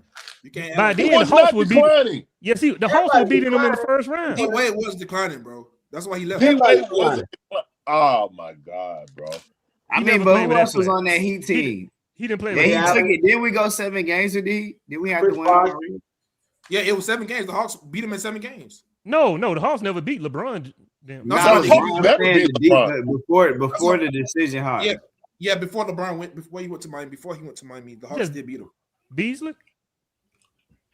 See, that's what I'm talking about, though. Like, I can tell you who was on the Hawks that year, but I can't tell you who was Dwayne Wade's teammates. So I don't think that was a good team. I think they were like, what is that? Wasn't it like the 4th matchup? Because we definitely went the next round and got embarrassed by LeBron. I mean, we get embarrassed by LeBron every year, though. Every time we play him. Bro, like the Cavaliers are what, 12-0 versus the Hawks in the playoffs all time, and all of them are LeBron. LeBron never lost a playoff game versus the Hawks. Yeah, he never did. And only like 2 of them games in 12 was actually close. It was like game 4 or game 3 in Cleveland. That was a close one. And then their game 1. I mean, shit, that's about it. It was maybe like 2 games each time that was close. First time, we had 7 games. Except when we got swept. We got swept every time. Every time. That's what I'm saying. In the 12 games, we might have played 3 competitive games. Yeah. And they were all when we was already down 0-2. They was all game 3. They was always game 3. No, you know, it was all game 3. It was every game. Man, this LeBron disrespect is crazy, man. Shit crazy. Dog. You a young fella, you don't understand. You don't understand. This shit crazy, dog. LeBron is the greatest. I'm young, but I'm not that young. This thing for me, right? Yeah, we played Miami. This thing growing up. He's too good. Growing up, Chicago Bulls were my favorite team. Like growing all of the 90s, because Scottie Pippen my favorite player, and I grew up in a country where we had WGN, we didn't have TBS and TNT. So I used to only miss like 5 Bulls game out of the year. That is including playoffs. And the little stuff that Scottie Pippen used to do that actually led to the winning and stuff like that. Because people forget when Michael Jordan retired, Scottie Pippen still won 2 games in the second round of the playoffs that year against the Knicks until the Knicks cheated him. So it's like LeBron, I mean, MJ is the greatest scorer of all time. Facts. And he's probably the greatest competitor of all time in NBA. But as far as when it comes to LeBron versus MJ, it really comes down to what's your preference. Do you want someone that's going to score and go get the last bucket, or you want someone that could do everything and be great at everything that they do? Like, LeBron can do that. Hold on, LeBron can do that. So, but what you're missing though, Jordan wasn't just a scorer. That do all defense. I wanted a two-way player. Yeah. Listen. He was so overrated. So the way he led the team, two-way player. That's what's missed. No, LeBron ain't led no team like Jordan led it. Because he got that. Come on, bro. Let me tell you something. This is why I disagree with you. Let me finish. I'm talking about real leadership qualities, right? Come on, bro. So anyway, if you sit there, if you actually watch the game, how it was played, for LeBron, for Jordan to have done what he done with the rules that was in place back then, well, man, Jordan be getting about 56 points every game. Bro, all day. See, what y'all don't understand, it was more physical. That's why I like defense, right? It was more physical back then, right? You could hand check. They call it touch foul. So if you scoring at that clip when motherfucker got the hand in the basket, you know, you get shot elbow coming across the lane, ain't nobody getting kicked out the game. You see what I'm saying? It was more physical. So what was that? It was more physical except for 2 things. One, you couldn't play zone defense. So if you got by your man, majority of the nights, if you got by your man, it's a highlight. That's true. So it was no zone defense. You didn't have no any zone. center there. You couldn't play that zone. So you tell me LeBron couldn't feast against a defense like that? That's actually how Dallas beat them because they couldn't play zone. You know why they implemented zone? He'd be crying. And LeBron played against better players. Don't forget that. The latter generation start moving away for teaching they stopped teaching fundamentals in defense. That's why a lot of players are so. No, this is true. This is why a lot of players don't have defensive IQ lately. Like you find players like Draymond because they're like a diamond in the rough because you're in an offensive renaissance right now. Okay, because they changed the rules to make it so offensively centric. You know what I'm saying? They're trying to legislate defense out of the game, to be honest. You know what I'm saying? You can't put your hands on them. Some of these players, you can't even wave or swipe at the ball, and they'll call a foul. We saw that with Steph last night. No got 2 fouls. He swung at the ball, never touched it. You look like you touched it. Shit soft. So, and you show the replay, he literally waved right by his hand, never touched it. And he couldn't even complain about it because he know that's just the star treatment now. You know what I'm saying? So for me personally, like Foot saying, when you can't be impeded, how open the game is now, I can't even imagine how many points like Dominique would score if you couldn't manhandle him, you know what I'm saying, grab his arm, you know, and try to direct him where you want to go. You know, bro, you can't even touch nobody. Like, I truly believe, like, in this era right here that, like, Jordan would average 50. I mean, like, and I think Wilt, God, man, Wilt probably in this league, man.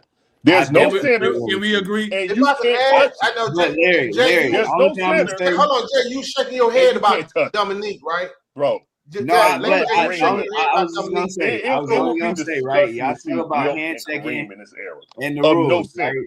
But when those dudes played, Rudy Gobert is like I wouldn't say Mark Eaton, but he ain't even a Mutombo ilk of defense in my opinion. Yeah, and he won like 3 or 4 in a row. Because Mutombo wasn't going to center. I mean, a power forward in the point guard. But I'm just saying, like, Rudy Gobert won Defensive Player of the Year 3 or 4 times in a row because we're in a non-center era right now.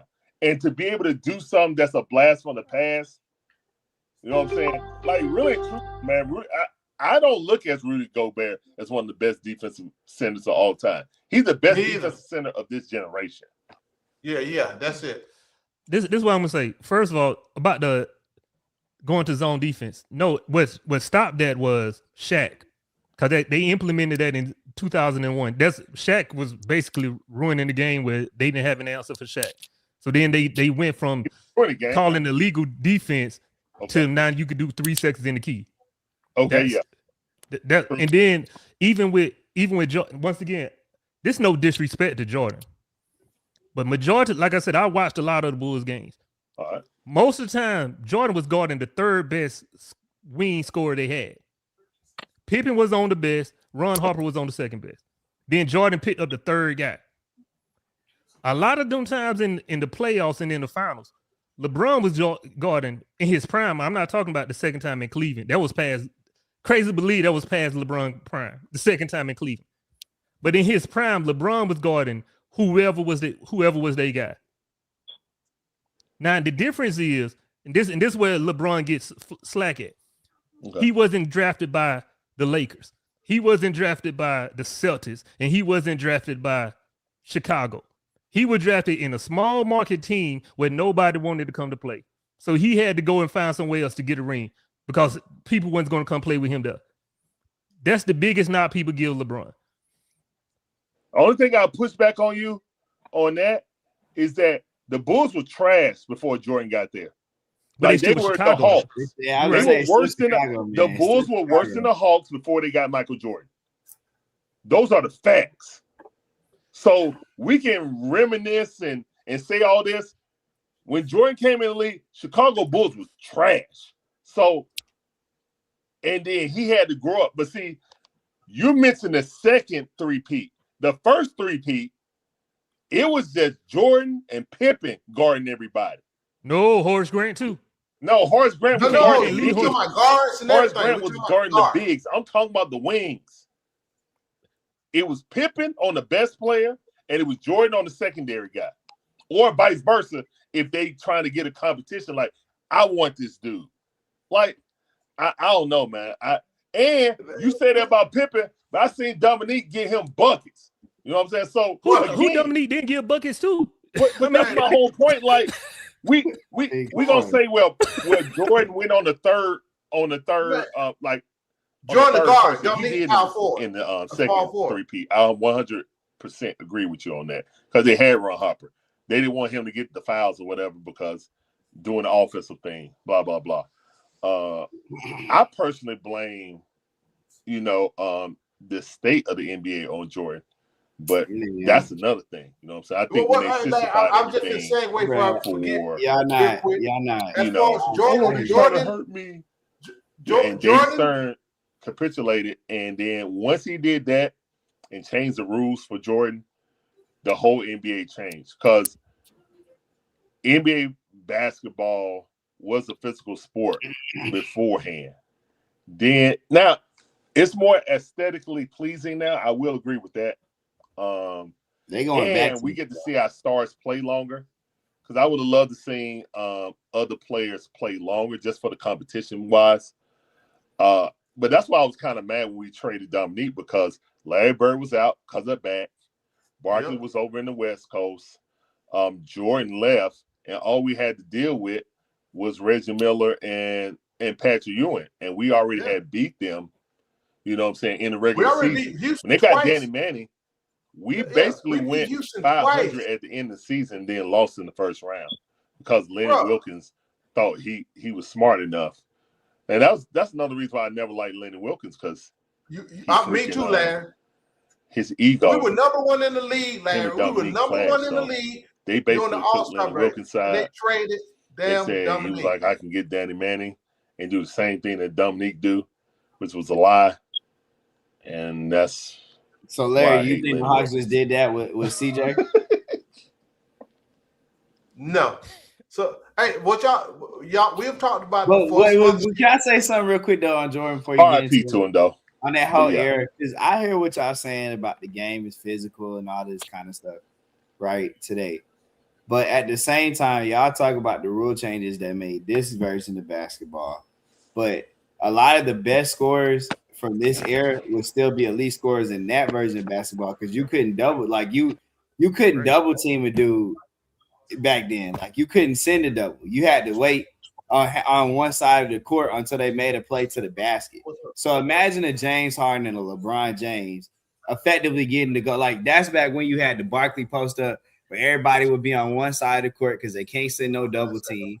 And you can just go straight to the basket. So just imagine dudes like James Harden, dudes like LeBron that had that level of skill, and you have to guard them with one guy.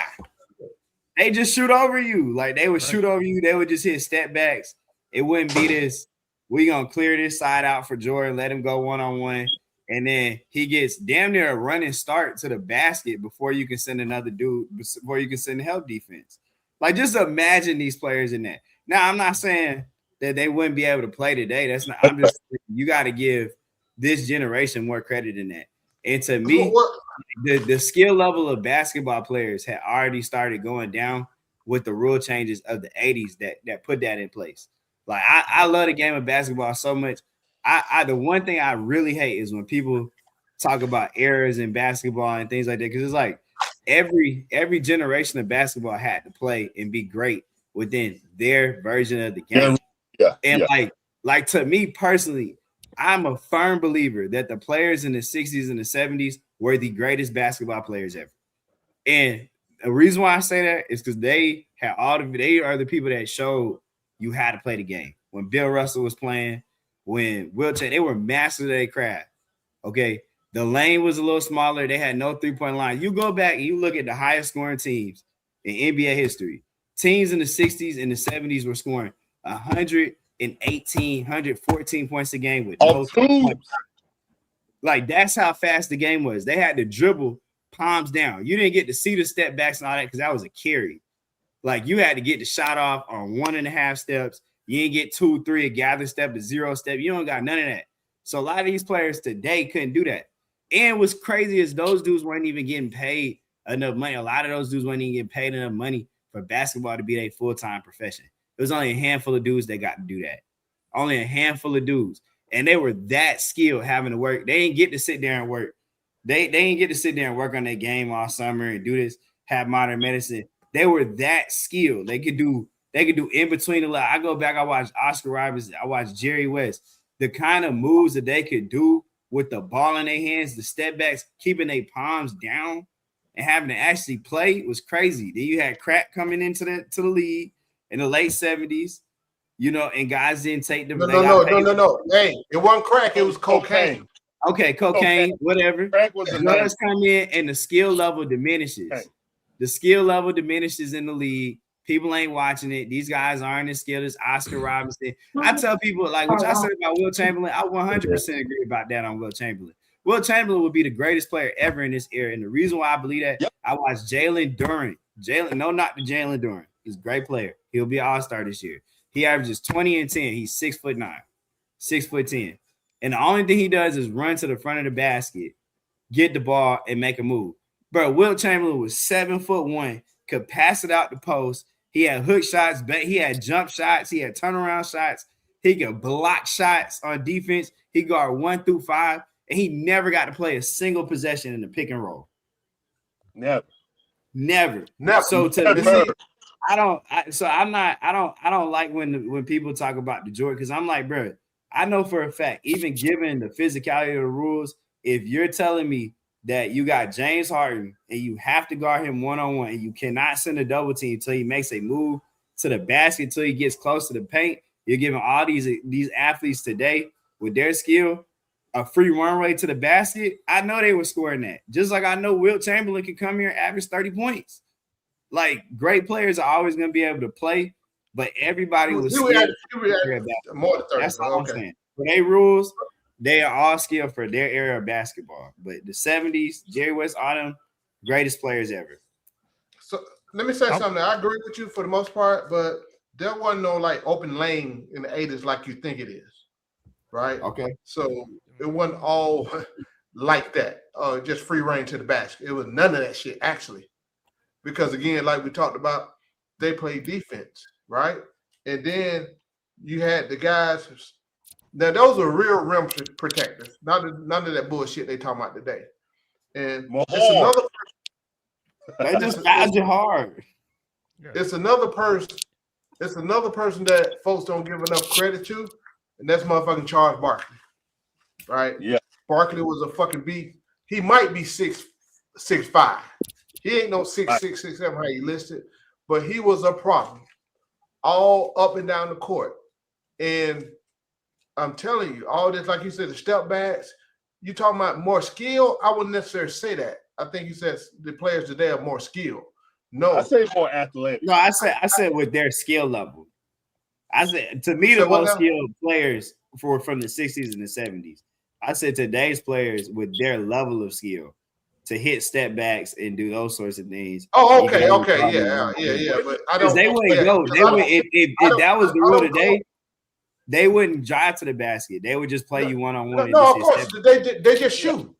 What they're doing, you drive and kick out. That's all the motherfuckers doing right now. They really ain't doing that, right? Drive and kick out. You literally had to score because you couldn't double them in that system. Yeah, as long as they keep you on the perimeter. Yeah, because you know why? Because motherfuckers 1 through 5 guarding. You didn't have to hide nobody, right? It wasn't no such thing as like a defensive specialist because everybody played D.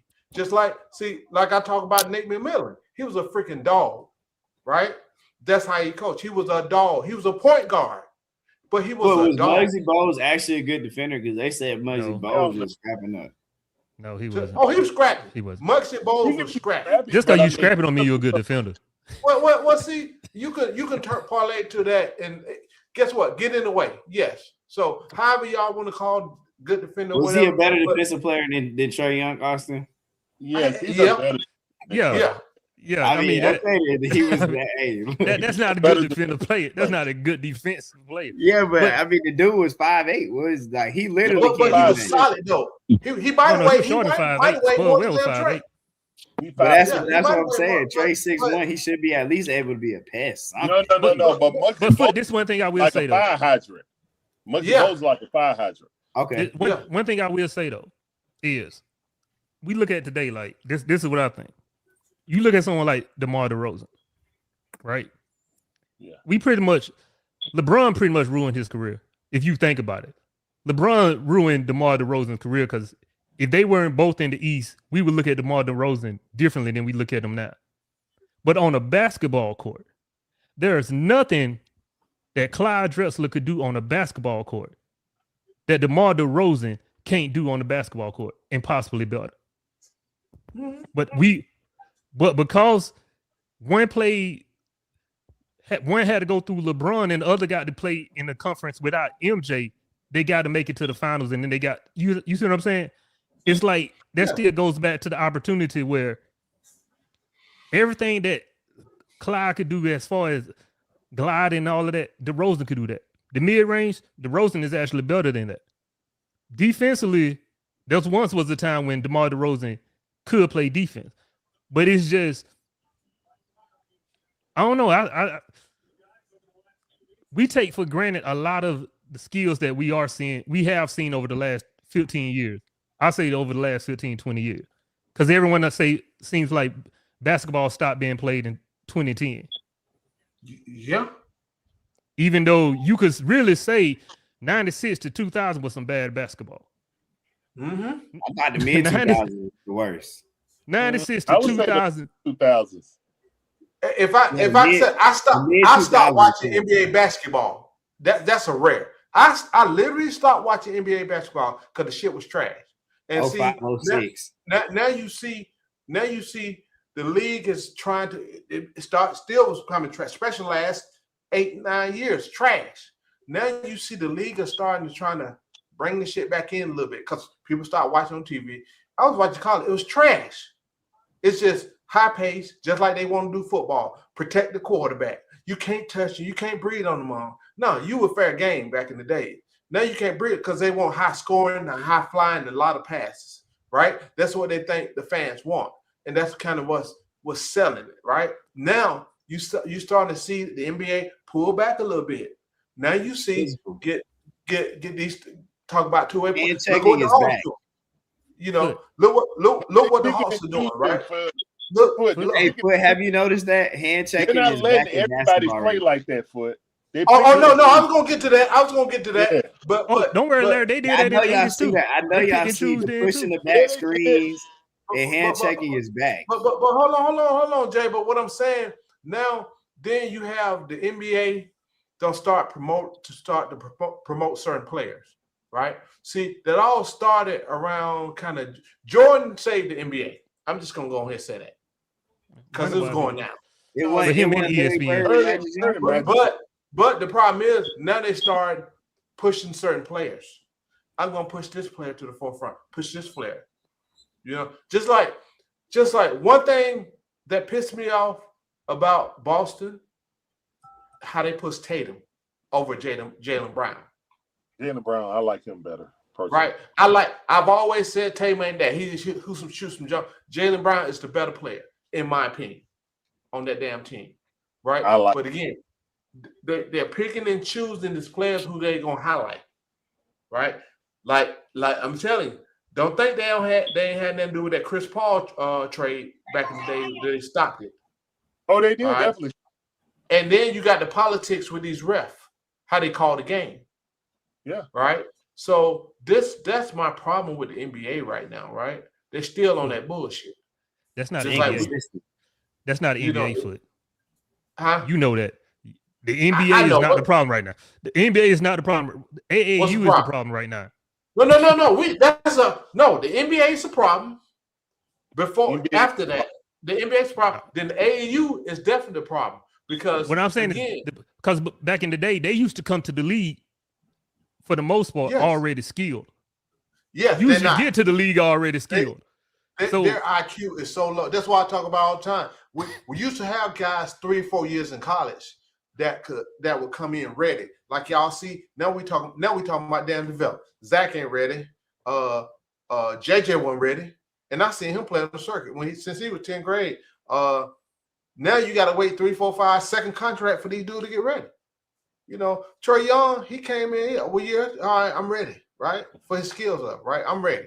But that's what we're battling with today. These guys are not ready. And that's why I argue with some of these folks, bro, these guys are not ready. Oh, no, they're not ready. Don't stop. Oh, we should see here. I want to see Moji play more. I want to see this guy. No, they're not ready. If you understand the games of basketball, right? Yeah, Fergal, all of them always had to develop, but they were more ready when they came to the league, dude, is what Austin said, what I'm saying. Guys was literally KG, LeBron. It's several guys, once they open that rule back up, to come straight out of high school. Everybody can't do that. Not today, because one thing AAU is doing is fucking up the game.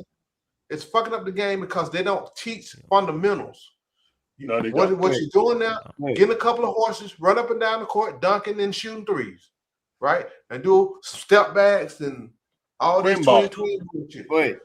But I'm about to tell you. I know, like, this next CBA, when they go to negotiate this thing, what you about to see happen is a lot of this landscape is already about to change because of NIL in college. So guys are staying in school longer and learning how to play basketball in college. That's number one. Number two is now that the NCAA is letting players go from being drafted, literally being drafted and playing in the G League back into the system. I think the solution that really is about to get pushed is you got 5 years. You can play college basketball 5 years, 6 years after your graduation time. And I think the NBA is about to allow you to draft high school players, but you'll have the option to either stash them in. I don't think they're gonna let 18-year-olds come back into the league and play. But I think that they're gonna keep the 1 year. I think they're gonna keep the 1 year requirement by like saying, okay, you have to play at least 1 year. Have this player, if you draft him in high school, has to play at least 1 year in high school or college. You know what I'm saying? Because I think these teams are about to start stashing, like drafting second round guys early, like these 18, 19-year-olds. The first round might be for older players that can actually give you something now, especially after this crop of rookies just came in. A lot of them playing roles.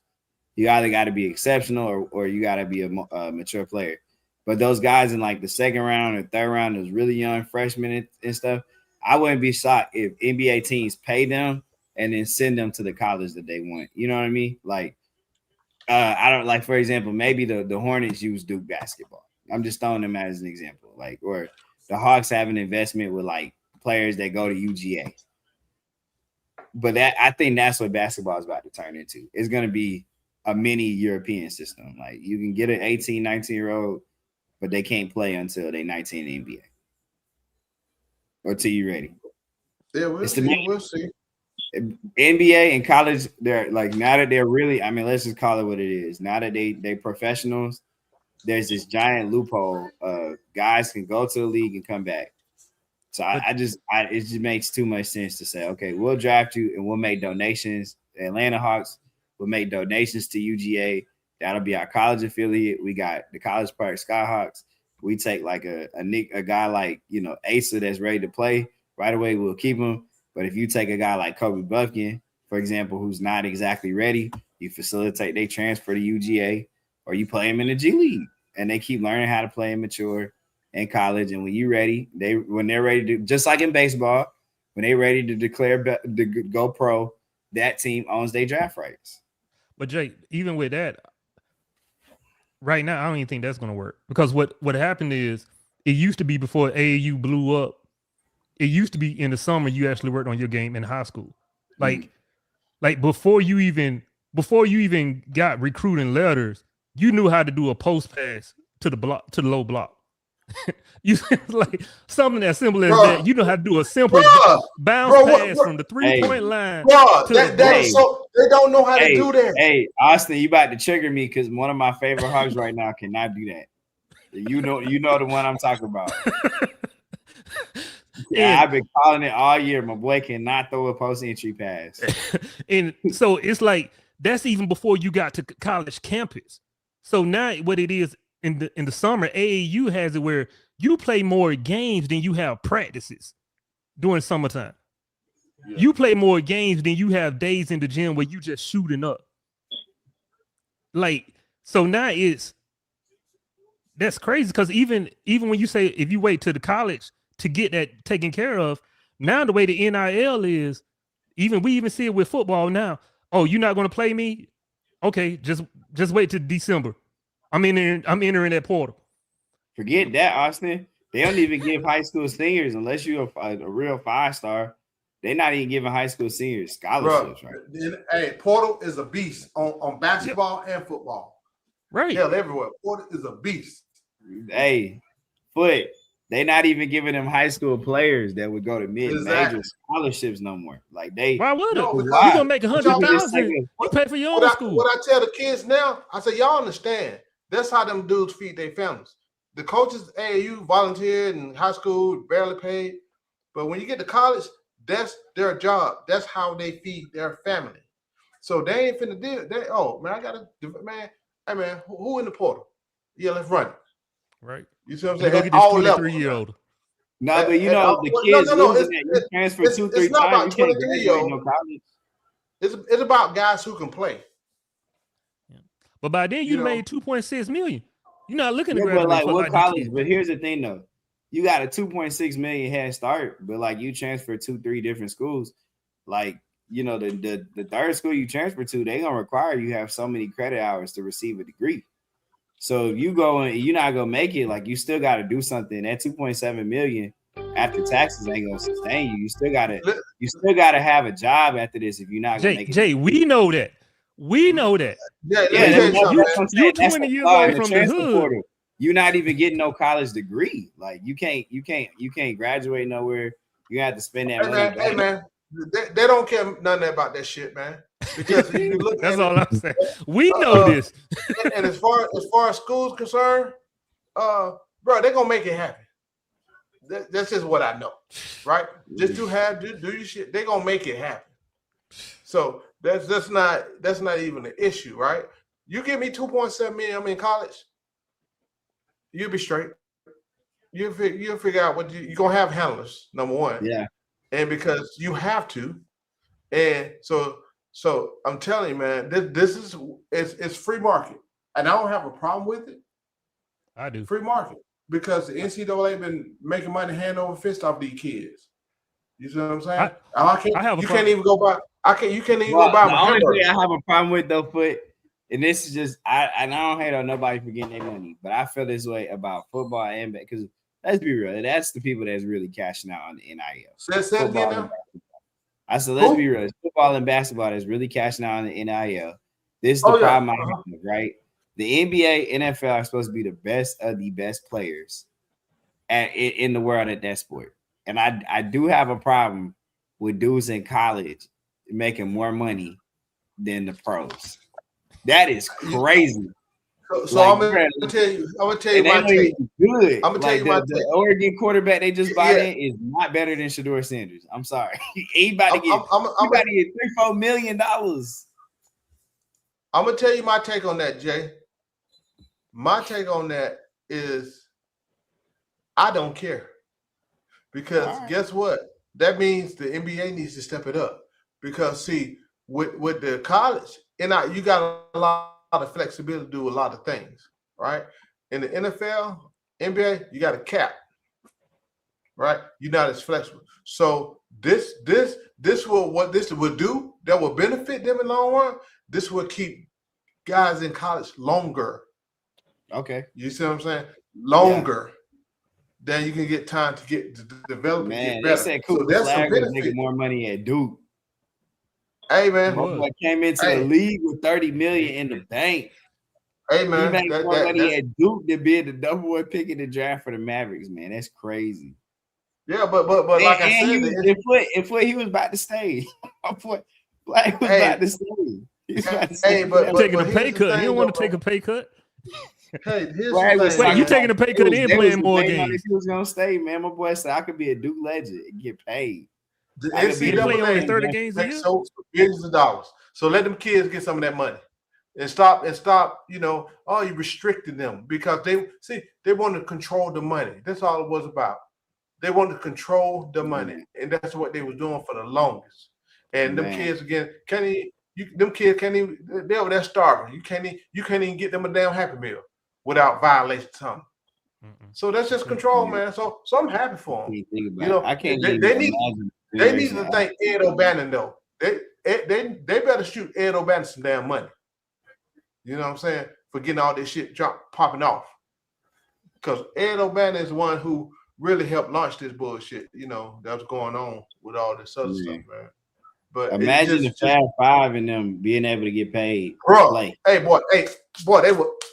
What about them running generations of athletes that got paid nothing? Like they got paid nothing. But we all know they was getting stuff under the table. They were getting paid. But not like this.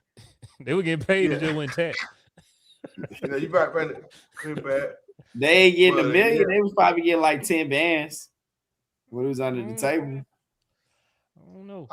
It was more than 10 bands at that time. Was a lot of money. 10 bands. It was more than 10 bands at time. It was more than 10 bands in some instances. That's for sure. Oh no. It was more than 10 bands. Trust me. St. John used to have some. St. John used to send some money. I'm just telling you. But yeah. They said Alabama football team used to have nothing but Chargers and Hellcats in the training park. And that was before NIL, but Kurt, Nick Saban ain't never got caught. Let me tell you how it is now. So one of the young men that played with me in the summer, he's really a football player. So, but his mom he played rec leader when we was little. His mom wanted him to stay with us just to get in shape, right? And it's helping. So the kid, his brother left, graduated, went to Georgia Tech. They redshirted him last year, right? Yeah. So after practice one day, he pulled up in a brand new damn GMC Sierra loaded. I looked down, NIL. I said, yeah. I said, this motherfucker redshirt. He was a 4-star. Was he 3? No, he was a 3-star. 3-star at Georgia Tech. I'm like, bruh. Yeah, I said, I'll tell you, y'all need to step y'all ass up. This is what y'all can do. He don't pull it up fresh. And he redshirted. You see what I'm saying? And you know, I'm like, they doing it like this? Red shirted, bro. Getting prepared. All right, go ahead, get an extra year eligibility. We're gonna go ahead and train you up. Then guess what? You gonna get your master before you leave up out of that month. On our dime. That's why I tell these kids, like, man, y'all need advantage of this shit. It wasn't none of this shit when I was in school. I mean, bro, they number one, they throwing money at you. Number two, you getting a little free education. You know, bro, just go to school, get your education, get some money. If nothing else. Pros ain't for everybody. Let's keep it 100. So what now? I say it's that simple. Yeah. So it's crazy. But man, I'm finna go on here end the show, man. I just want to come on here, chat. I heard y'all chatting it up. I thought DeMond was finished. That shit, it's 10 o'clock. They done.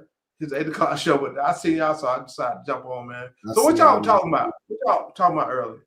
Man, they weren't talking about that. I was on earlier and I got off and I came back. They was talking about the Onsi interview. You know what he was saying in that?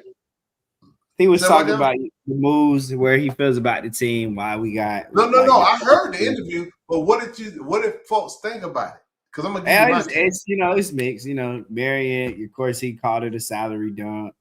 Larry said Onsi was smiling like with lust in his eyes, like I am about CJ.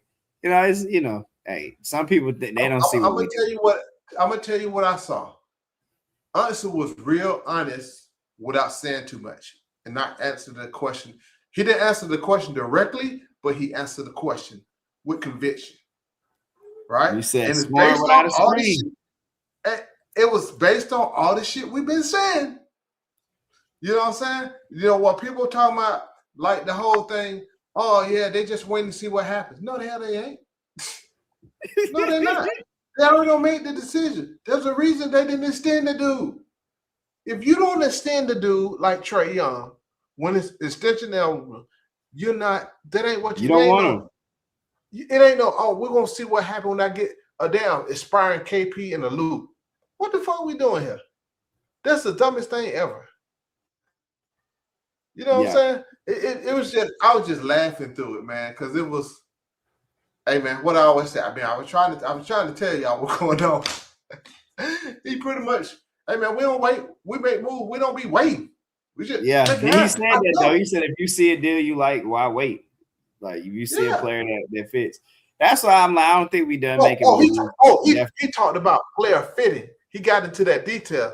I said, y'all know what that means, right? Trae didn't fit. I was trying to tell you. Yeah, they're gonna find it. I think they're gonna find it. I think they're definitely gonna make one more move. I don't know what it's gonna be, but it's gonna be what Onsi said. It's gonna be more of a long-term thing. But I don't know, because after last summer, I done seen the Hawks, if they want to, they can get off of money. Like when they took Terrence Mann and they got off his contract and bought back KP. The Hawks are showing me they know how to get off money. So if they got a player that had a contract, I trust that they don't like the contract. They'll figure out how to get out of it. Oh, yeah. They will figure out how to get out of it. Yeah. But the flexibility. Yeah, they'll figure it out. I just know that. And I know somebody talking. So now the sports meeting, I'm not gonna. I make sure one person knows that's more who I said the Hawks are targeting. So if it happens, I'm telling him to release it anyway. So hopefully it happens. Then and I gave it to him just so, like I said, I tried to tell y'all. I told y'all because everybody called me bullshit. Yeah. You want to know that? You want to know that? Yeah. So the Hawks are actually targeting somebody. So it wasn't Anthony Davis. I think it's that's just that was Rich Paul pushing shit. Everybody gonna push stuff. So they were targeting somebody. And I'll go ahead and tell you, no, that's all I'm gonna say. That's all I'm gonna say. That's all I'm saying. I want to see what we do next, man. I'm excited. I'm excited about this team. I can't wait till tomorrow. Them the hooping. This is the basketball I can't like to wait. see. I keep telling folks, man, I rock it. Hey, listen, I love the game. I love the game, the sport of basketball, man. I can tell you. Yeah, when Nick, they traded Trey, as I 998. said, we start taking steps to the championship. I ain't hating on Trey or nothing like that. No, I ain't nothing against Trey, man. His style of play, I have not seen players win championships like that. Like, it's great to sell tickets. When they moved off of them, if they wanted to sell tickets, they would have gave him a contract. If that's real foot. If they just wanted to sell tickets, they would have gave him a new contract. That was the thing, man. You know, they call me the ultimate Trey hater. So I just roll with it. Fuck it. And see now, who got the last laugh? I love it. I'm killing him. I'm ready, man. I'm ready for this. But it's business. I mean, you can see that if anybody know anything about the game, you can see that happening. You can see the dude getting phased out. That his type of play. That's not against him. He just doesn't. The only thing I said, he don't fit, man. He don't fit. Bro, he just don't fit. Oh, you just a hater. And you know, because I do my little Monday post, hashtag Trey Young. Hey, happy Monday. So I did one for the road today. And they be pissed. These folks literally be pissed off on me at me. Like literally. You know, and Jay, I'm gonna tell y'all in the panel caused some problems today for me. Folks in the back in the chat was said before I even got on. Yeah, foot. Hey, talking about that ball movement, people movement tonight. And everybody said, then you come on and say it. See, what y'all don't see is I see the people in the background, you know, doing all that. They hate it. I don't know. They hate for me to be right or something. Wait, you know what I'm saying? You know. I told you it goes back to it. You either like the star, like when you went to the conference finals, you either liked and were really entertained by having the one star, or you like the team basketball that won in 60 games. But I'm like, this team right here is a good middle ground because of how Jalen plays. I love Jalen Johnson's game. People talk about he ain't got no moves. He'll be better. Don't worry about that. It's year one for him. I'm expected, but where he is today is crazy. He got room to grow. And I just love how he just know what to do. He knows how to get off of it, relocate, set a screen, he just know what to do. It's like, relax, y'all. He's gonna be all right. Then you got CJ that's gonna show him how to really get buckets, or he's gonna take the pressure off of him. I like the answer to the defense was just get more consistent on offense. Like that's all you gotta do. As long as you scoring points, you don't gotta play as hard. Like you play as hard, you keep playing defense. But when you're not scoring for 3-4 minutes, it's putting you more pressure for you to stop them from scoring. It's that simple. You get CJ in here, he gets you. He go out the game. He come in the game. You up 8. He can put you up 15, 20. So I like it, man. I like what that's going, man. I like it. What I'm looking at, I wanted that Washington deal just based on what you said. People want to look. People who know basketball and watch basketball would think the same way, because dude, CJ is valuable for this team, right? Crazy young, and then he can get you a bucket. Then you add Kispert. Well, how tall is Kispert? 6'7", 6'6". Bro, you see how he's a real forward though. He's not like V. V is a guard, but he's just tall. He's just long and Kispert is a real forward. He's a real forward. Like he's an actual forward. Like he's strong. He'll move people out the way. He'll cut the lane off. You don't got to play V right there no more. You can move V to the 2 guard. You got CJ with him. Still can shoot. And still could. No, he piss out the ball. Exactly. That's why my theory on Luke Kennard playing a lot of minutes because he got an $11 million contract. I don't think I want to change or remove a big on the roster. I think that's what Onsi was saying. He likes KP. He likes Asa. He likes Mo. He likes Onyeka. Okay, cool. I think he just wants to add one more guy right there. Just in case something happened to KP. So I don't know what the situation is with KP. Here's what I would like to do. Long term. Trade O. Get a big in here. A real big. If KP status is, pay him lower if he gain, pay him lower, and if he can give us 60% of the season plus playoff, I'll be good with that because KP is also a bucket. I'm cool with that. Yeah, KP is also a bucket, right? And I'm cool with that. He affects shot. I wouldn't get so my thing on KP and CJ is one. I'm definitely giving CJ an extension. This ain't going to no damn off season. Why? He ain't never been no free agent. Like why? Would you?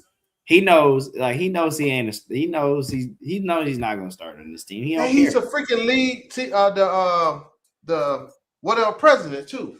So yeah, like foot. CJ is 34. He's so smart.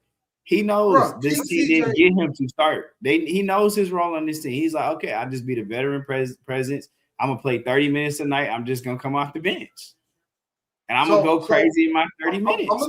I'm gonna tell you what I said when we need to start him right now off the bench. I would only reason why I wouldn't do that is I think the Hawks would benefit more. One from having Nah and Dyson because I think that's the best defensive backcourt in the NBA. Right, okay, you got a good and point. Nah is on a 4-year contract at 15-16 million. He's averaging 20 points right now. Like he's kind of like the second star next to Jalen. He's a bucket getter just like CJ. Only problem with Nah is the playmaking, but I think CJ can mentor him. And I came to a realization yesterday when I saw Nah directing traffic. I don't need him to make the same kind of play CJ makes. That's what makes him different than CJ. He's looking more to score. He has a different kind of game. I just don't need him to turn the ball over.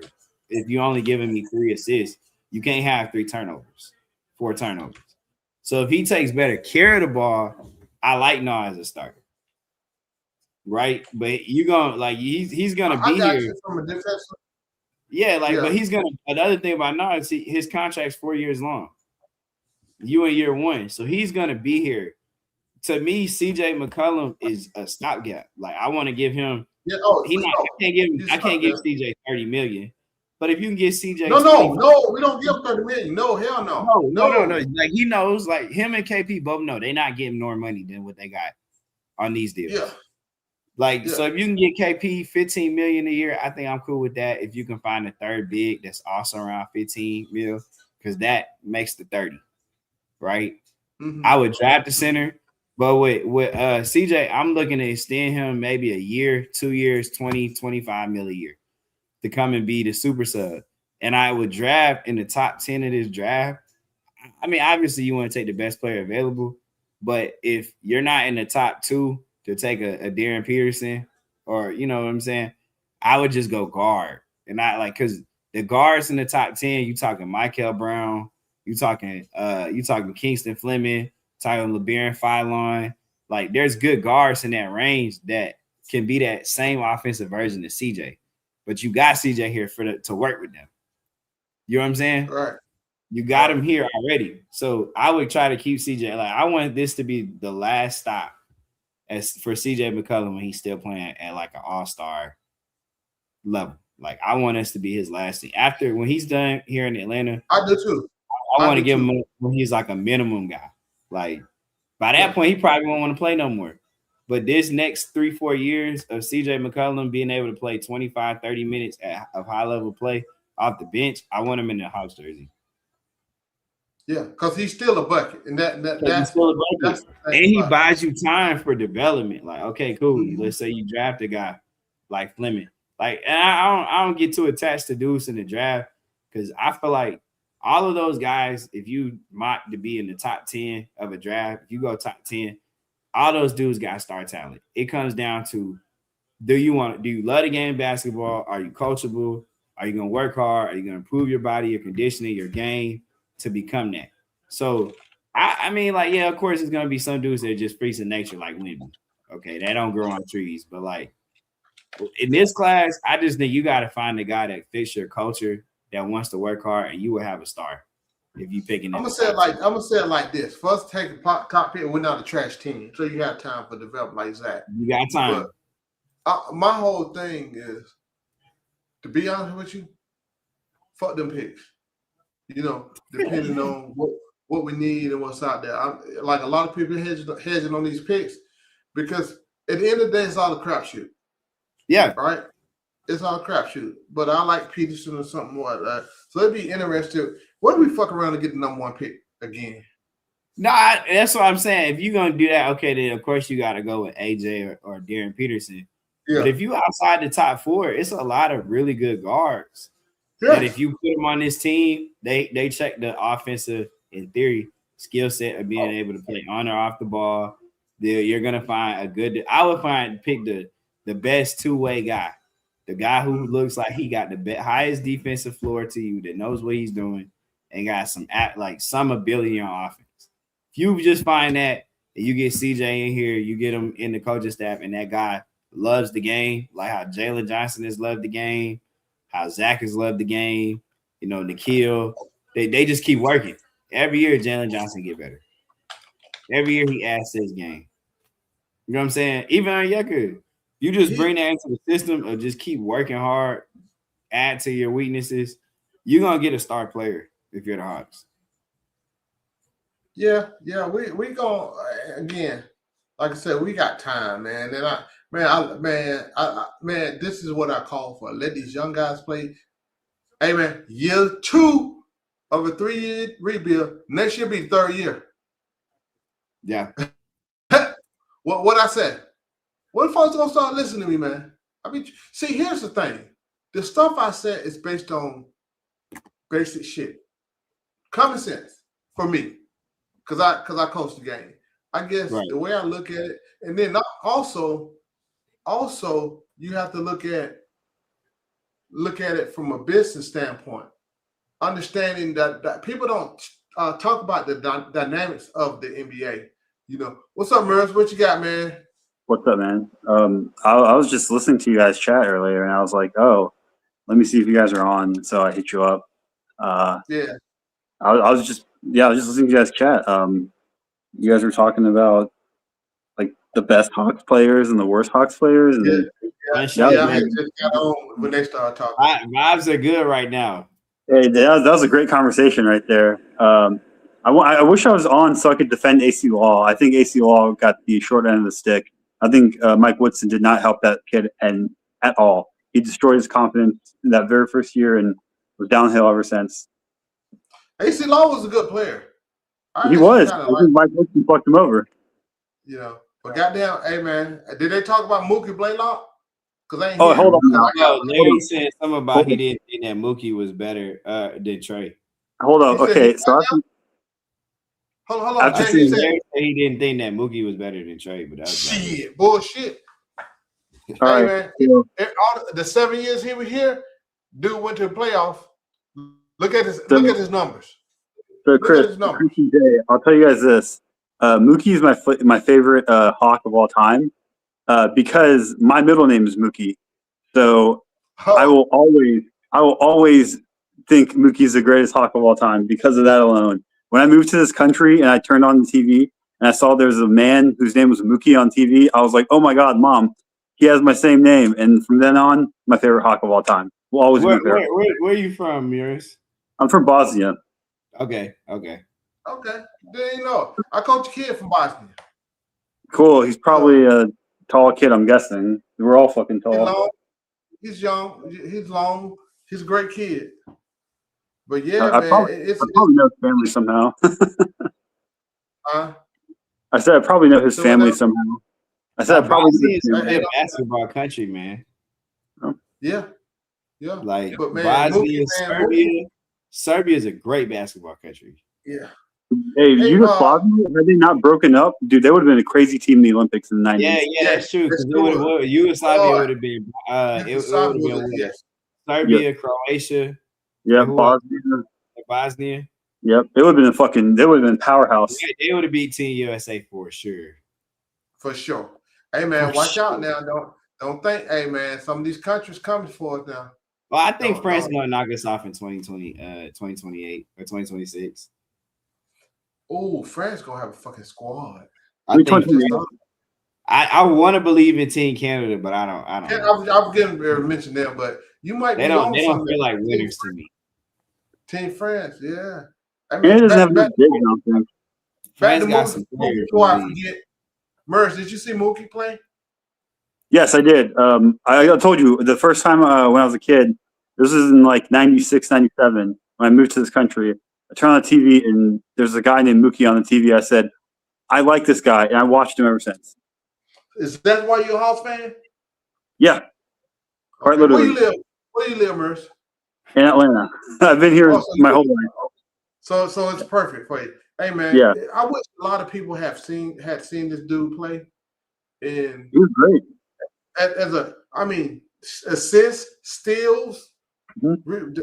Bro, man, I'm gonna pull up his stuff. I mean, Mookie Blaylock was it. Only thing I know about Mookie Blaylock for real is the Gilbert Arenas story about how the last time he seen Mookie Blaylock, he came to practice drunk. But then I heard Mookie used to play drunk and all that all the time. Mookie's in jail right now. Yes. Yeah, for DUI. His son played football at UGA. Dominique. If I'm not mistaken, actually, he was in jail. Dominique Blaylock, yeah. I did not know that. And Holyfield's son used to play for the Bulldogs too. Elijah. I know Holyfield's son did. Yeah. Chris, I thought Mookie got out in 2020. That's what I'm looking up. Because I know he got arrested in like 2012, 2013. Hey, bro, why the Hawks ain't draft Javaris Crittenton? Bruh. Hey man, let me tell y'all. That goddamn Atlanta Celtics AAU team, that junk was stacked. That's what I want to know. Why we ain't drafting? You know who they had, right? Dwight, Josh. You know who they had, right? Randall Morris, Josh Smith, Dwight Howard, Javaris Crittenton. Bruh. Man, we just went up against Josh Smith's son. Josh Smith's son go to Norcross. So he's a junior now. Boy, let me tell you something. Let me tell you what I see. He shoot everything. I mean, he's a better shooter than his dad, but I tell they can cater to him. But they got this freshman came off the bench. Man, he was lighting that thing up from deep. But yeah, man, that Atlanta Celtics team was a whole problem. So it looks like Mookie got out. Let me see. Man, that's why I always want to go back and wonder. We drafted who? AC Law over Crittenton? Mm-hmm. We probably could have changed Crittenton's life had we drafted him. He got So Mookie was locked up for a vehicular homicide. So he killed somebody. He was just 31 when he got locked up.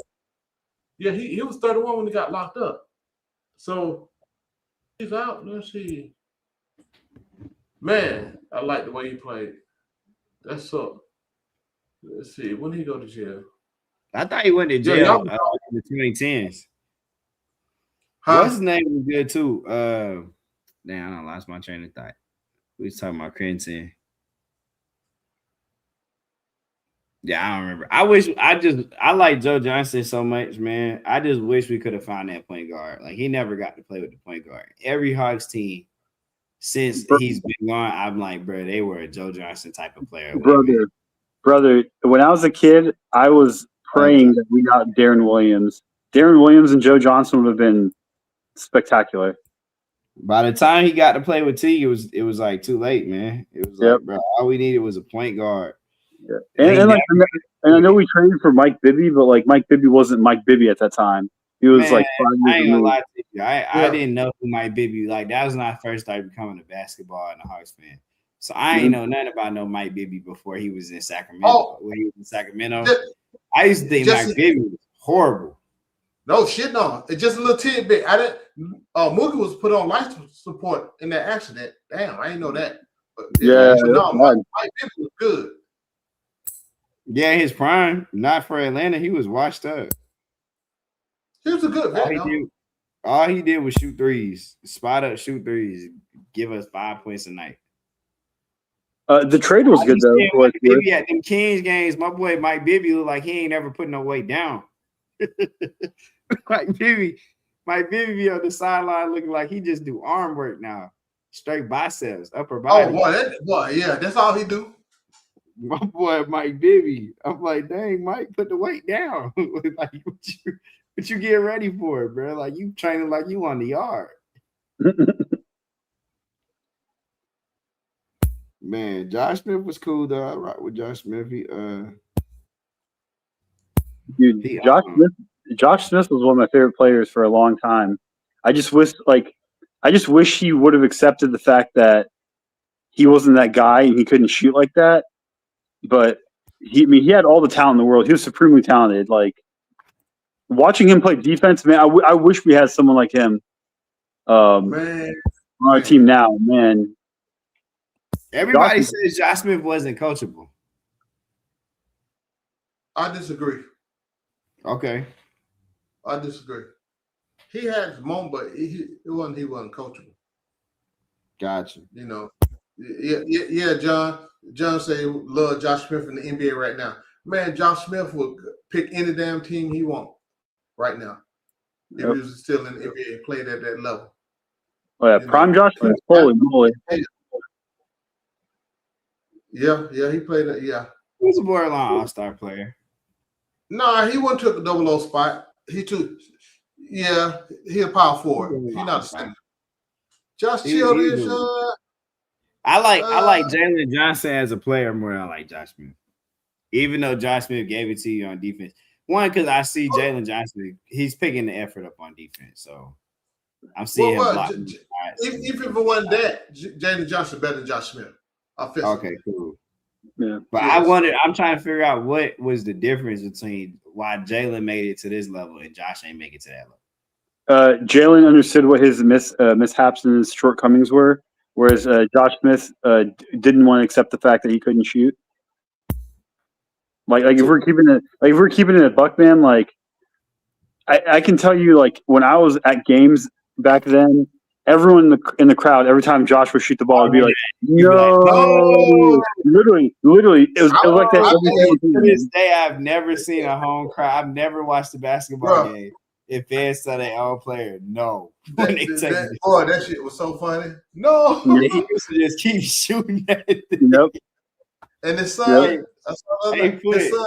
his son shoot any damn thing. Like, bro, come on, man, get to the basket. Foot, let me ask you something because I'm in Houston. I'm trying to figure. I be seeing this dude at the games. I'm trying to figure out how good he really was, and there don't be a lot of tape on him. But how was Calvin Murphy really a Hall of Famer? Yeah. Like, was he that guy? He's a Hall of Famer. He's a Hall of Famer, but I'm saying my boy got like 8. He had like 1 All-Star. That's it. Man, you know what was he like that? You know how I feel about that. You know how I feel about that, man. Okay. It's still a. But he was an actual dude out there. Yes. Okay. Because there don't be a lot of film on Calvin Murphy, but I be seeing him at the game. They say he's like 5'2". He was you know how it is. He was straight. He wasn't jump. Was he better than Trey? Better than Trey? So he was. Cameron Murphy he was a small dude. He was small. Cameron Murphy was smaller than Trey. You know that, right? You say he's smaller than him? Yeah, he was like 5'10", 5'9", something. He was smaller. You know what? Let me go look him up. He was definitely smaller. I don't know. I'm trying. I like this Aaron Hawks. Oh yeah, he 5'9", 165. Okay, so he's like much. Same weight, point guard. He NBA. He made the All-Star for NBA All-Rookie team. Retired by Houston Rockets. Mr. Basketball USA 1966. So he averaged 17 points, 17.9 points, 4.4 assists, and 1.5 steals. Yep. I respect him. He played in that era. He played in the era that I like. So shit. I don't know. I like what we doing though, man. I can't wait to see CJ tomorrow. Bro, I love what we doing. Hey man. Hey, Foot, you know how you talked about them All-Stars? And I'm like, man, CJ got to be the best player to never make an All-Star team. And it's only because he played in the West, man. Hold on. CJ McCollum never made an All-Star team? He never made an All-Star team because he played in the West. Hey, Jamal Murray never did either. Well, but Jamal might make it this year. But like CJ played in the West at the time, it's probably the hardest to be a guard and make a team. He played in the West when James Harden was in his prime, Westbrook was in his prime, Curry was in his prime, Dame was in his prime. Like, you weren't gonna make no All-Star team if you weren't those dudes. Clay was still getting off. Like, he gotta have the most underrated career ever. Because I'm like, man, if he was in the East, he probably would have been a 7-time All-Star, 6-time All-Star. Oh, definitely would have made All-NBA team. Sure. Out there, it was just too hard, man. It was way too much talent in the West out here. Way too much talent at one time. Like, that's what I like to me, and I don't knock the All-Star game, but I just feel like when you make it in the East, especially post 2013, 2012, it's kind of like an asterisk. Like, I don't think Paul Millsap and Al Horford would have been All-Stars in the Western Conference. No, that whole shit. How many do we put in the All-Star that one time? 4 teams in the All-Star, but like, how many All-Stars is in the Eastern Conference? Exactly. So the fact that you go to an Eastern Conference final and get your ass swept, they tell you how bad your ass is. Bro, how you get swept in the conference final? Man, bro, you get swept. I don't give a damn if it's LeBron or whoever. You can't win me one game. Well, I like the way that team played because I think we play in a similar way. I just think we have better. Like, they ain't had nobody that you could just throw the ball to and go score. We got multiple of those guys. Wasn't Joe Johnson on that team? No, Joe was actually traded to pave the way for that team. Yeah. To be honest. Like, it was his money, and Josh, like, they got off of Joe for like Johan Petro, and like I think Joe Johnson got traded for like 5 players. Yeah, like, that was ridiculous, and like 2 or 3 picks. And then they tried, it was like this super deep team. They tried to make it Josh Smith's team for a year. That went terrible when Josh Smith had his opportunity to be the best player on the Hawks. I think we lost to like the Pacers in like 5 or 6 games. It was like, bro, this team just ain't good. Then they let Josh Smith walk, and we brought in Paul Millsap and Carroll. I think Al tore his pec. Al tore his pec that first year, and the season kind of fell apart, but we had just snuck in the playoffs. That was the year I think we took Indiana to 7 games. And the next year, when Al came back and DeMar was back, we won. We won a lot. I feel about Double O the same way I feel about Al Horford. Okay. Right. That undersized damn center. Right. Al Horford might do more than Double O do. But I just never was a big fan of their games at center. That's just me. Excuse me. Yeah. But fellas, man, I'm gonna go ahead and get out. I supposed to got on shit. Get up so I can go ahead and go to bed. I get up in the morning, man. Appreciate y'all coming on chat, man. We appreciate y'all hanging around with us or whatever. But yeah, Southside Al was not a center, but that's where they played him at. We're doing the same thing. That's why we're gonna do the same thing all over again. We're doing the same thing all over again. That just get rid of his ass. Then he had and now I was happy they didn't max his ass out. He he fit well in Boston. So he fit well. He didn't fit well to here. So yeah, they just moved his ass. Man, now he wasn't it. So, but yeah, man. But he was he was definitely a better defender than Double O. And that's for sure. But man, we're gonna catch up with y'all later, man. We play tomorrow. Yeah, 10:30. Tomorrow night. What time? 10:30. Oh, so I'm gonna watch that. Who we play? The Lakers, right? Lakers. Hawks are undefeated in Mountain and West Coast time this year. And then who we play after? We still out there on the West Coast after this game? Portland will be the last game. Okay, so CJ gonna have a homecoming. Denny Ivey is out, I think, right now. I don't know if he's gonna play that game, but we should beat Portland. I want to see this Denny Ivey versus Jalen Johnson matchup. Okay. I want to see Holiday's back. We're gonna catch y'all fellas later, man. Later. All right. Yeah, I'm going. You guys be easy. All right. I keep that shit on me. That shit on, yeah. I keep that shit on. Yeah. The tell 5 racks for the drip on me. Keep that shit on. Blowing on the Zion, sipping lean. I keep that shit on. Bad bitches recognize me. I keep this shit on. I keep that shit on.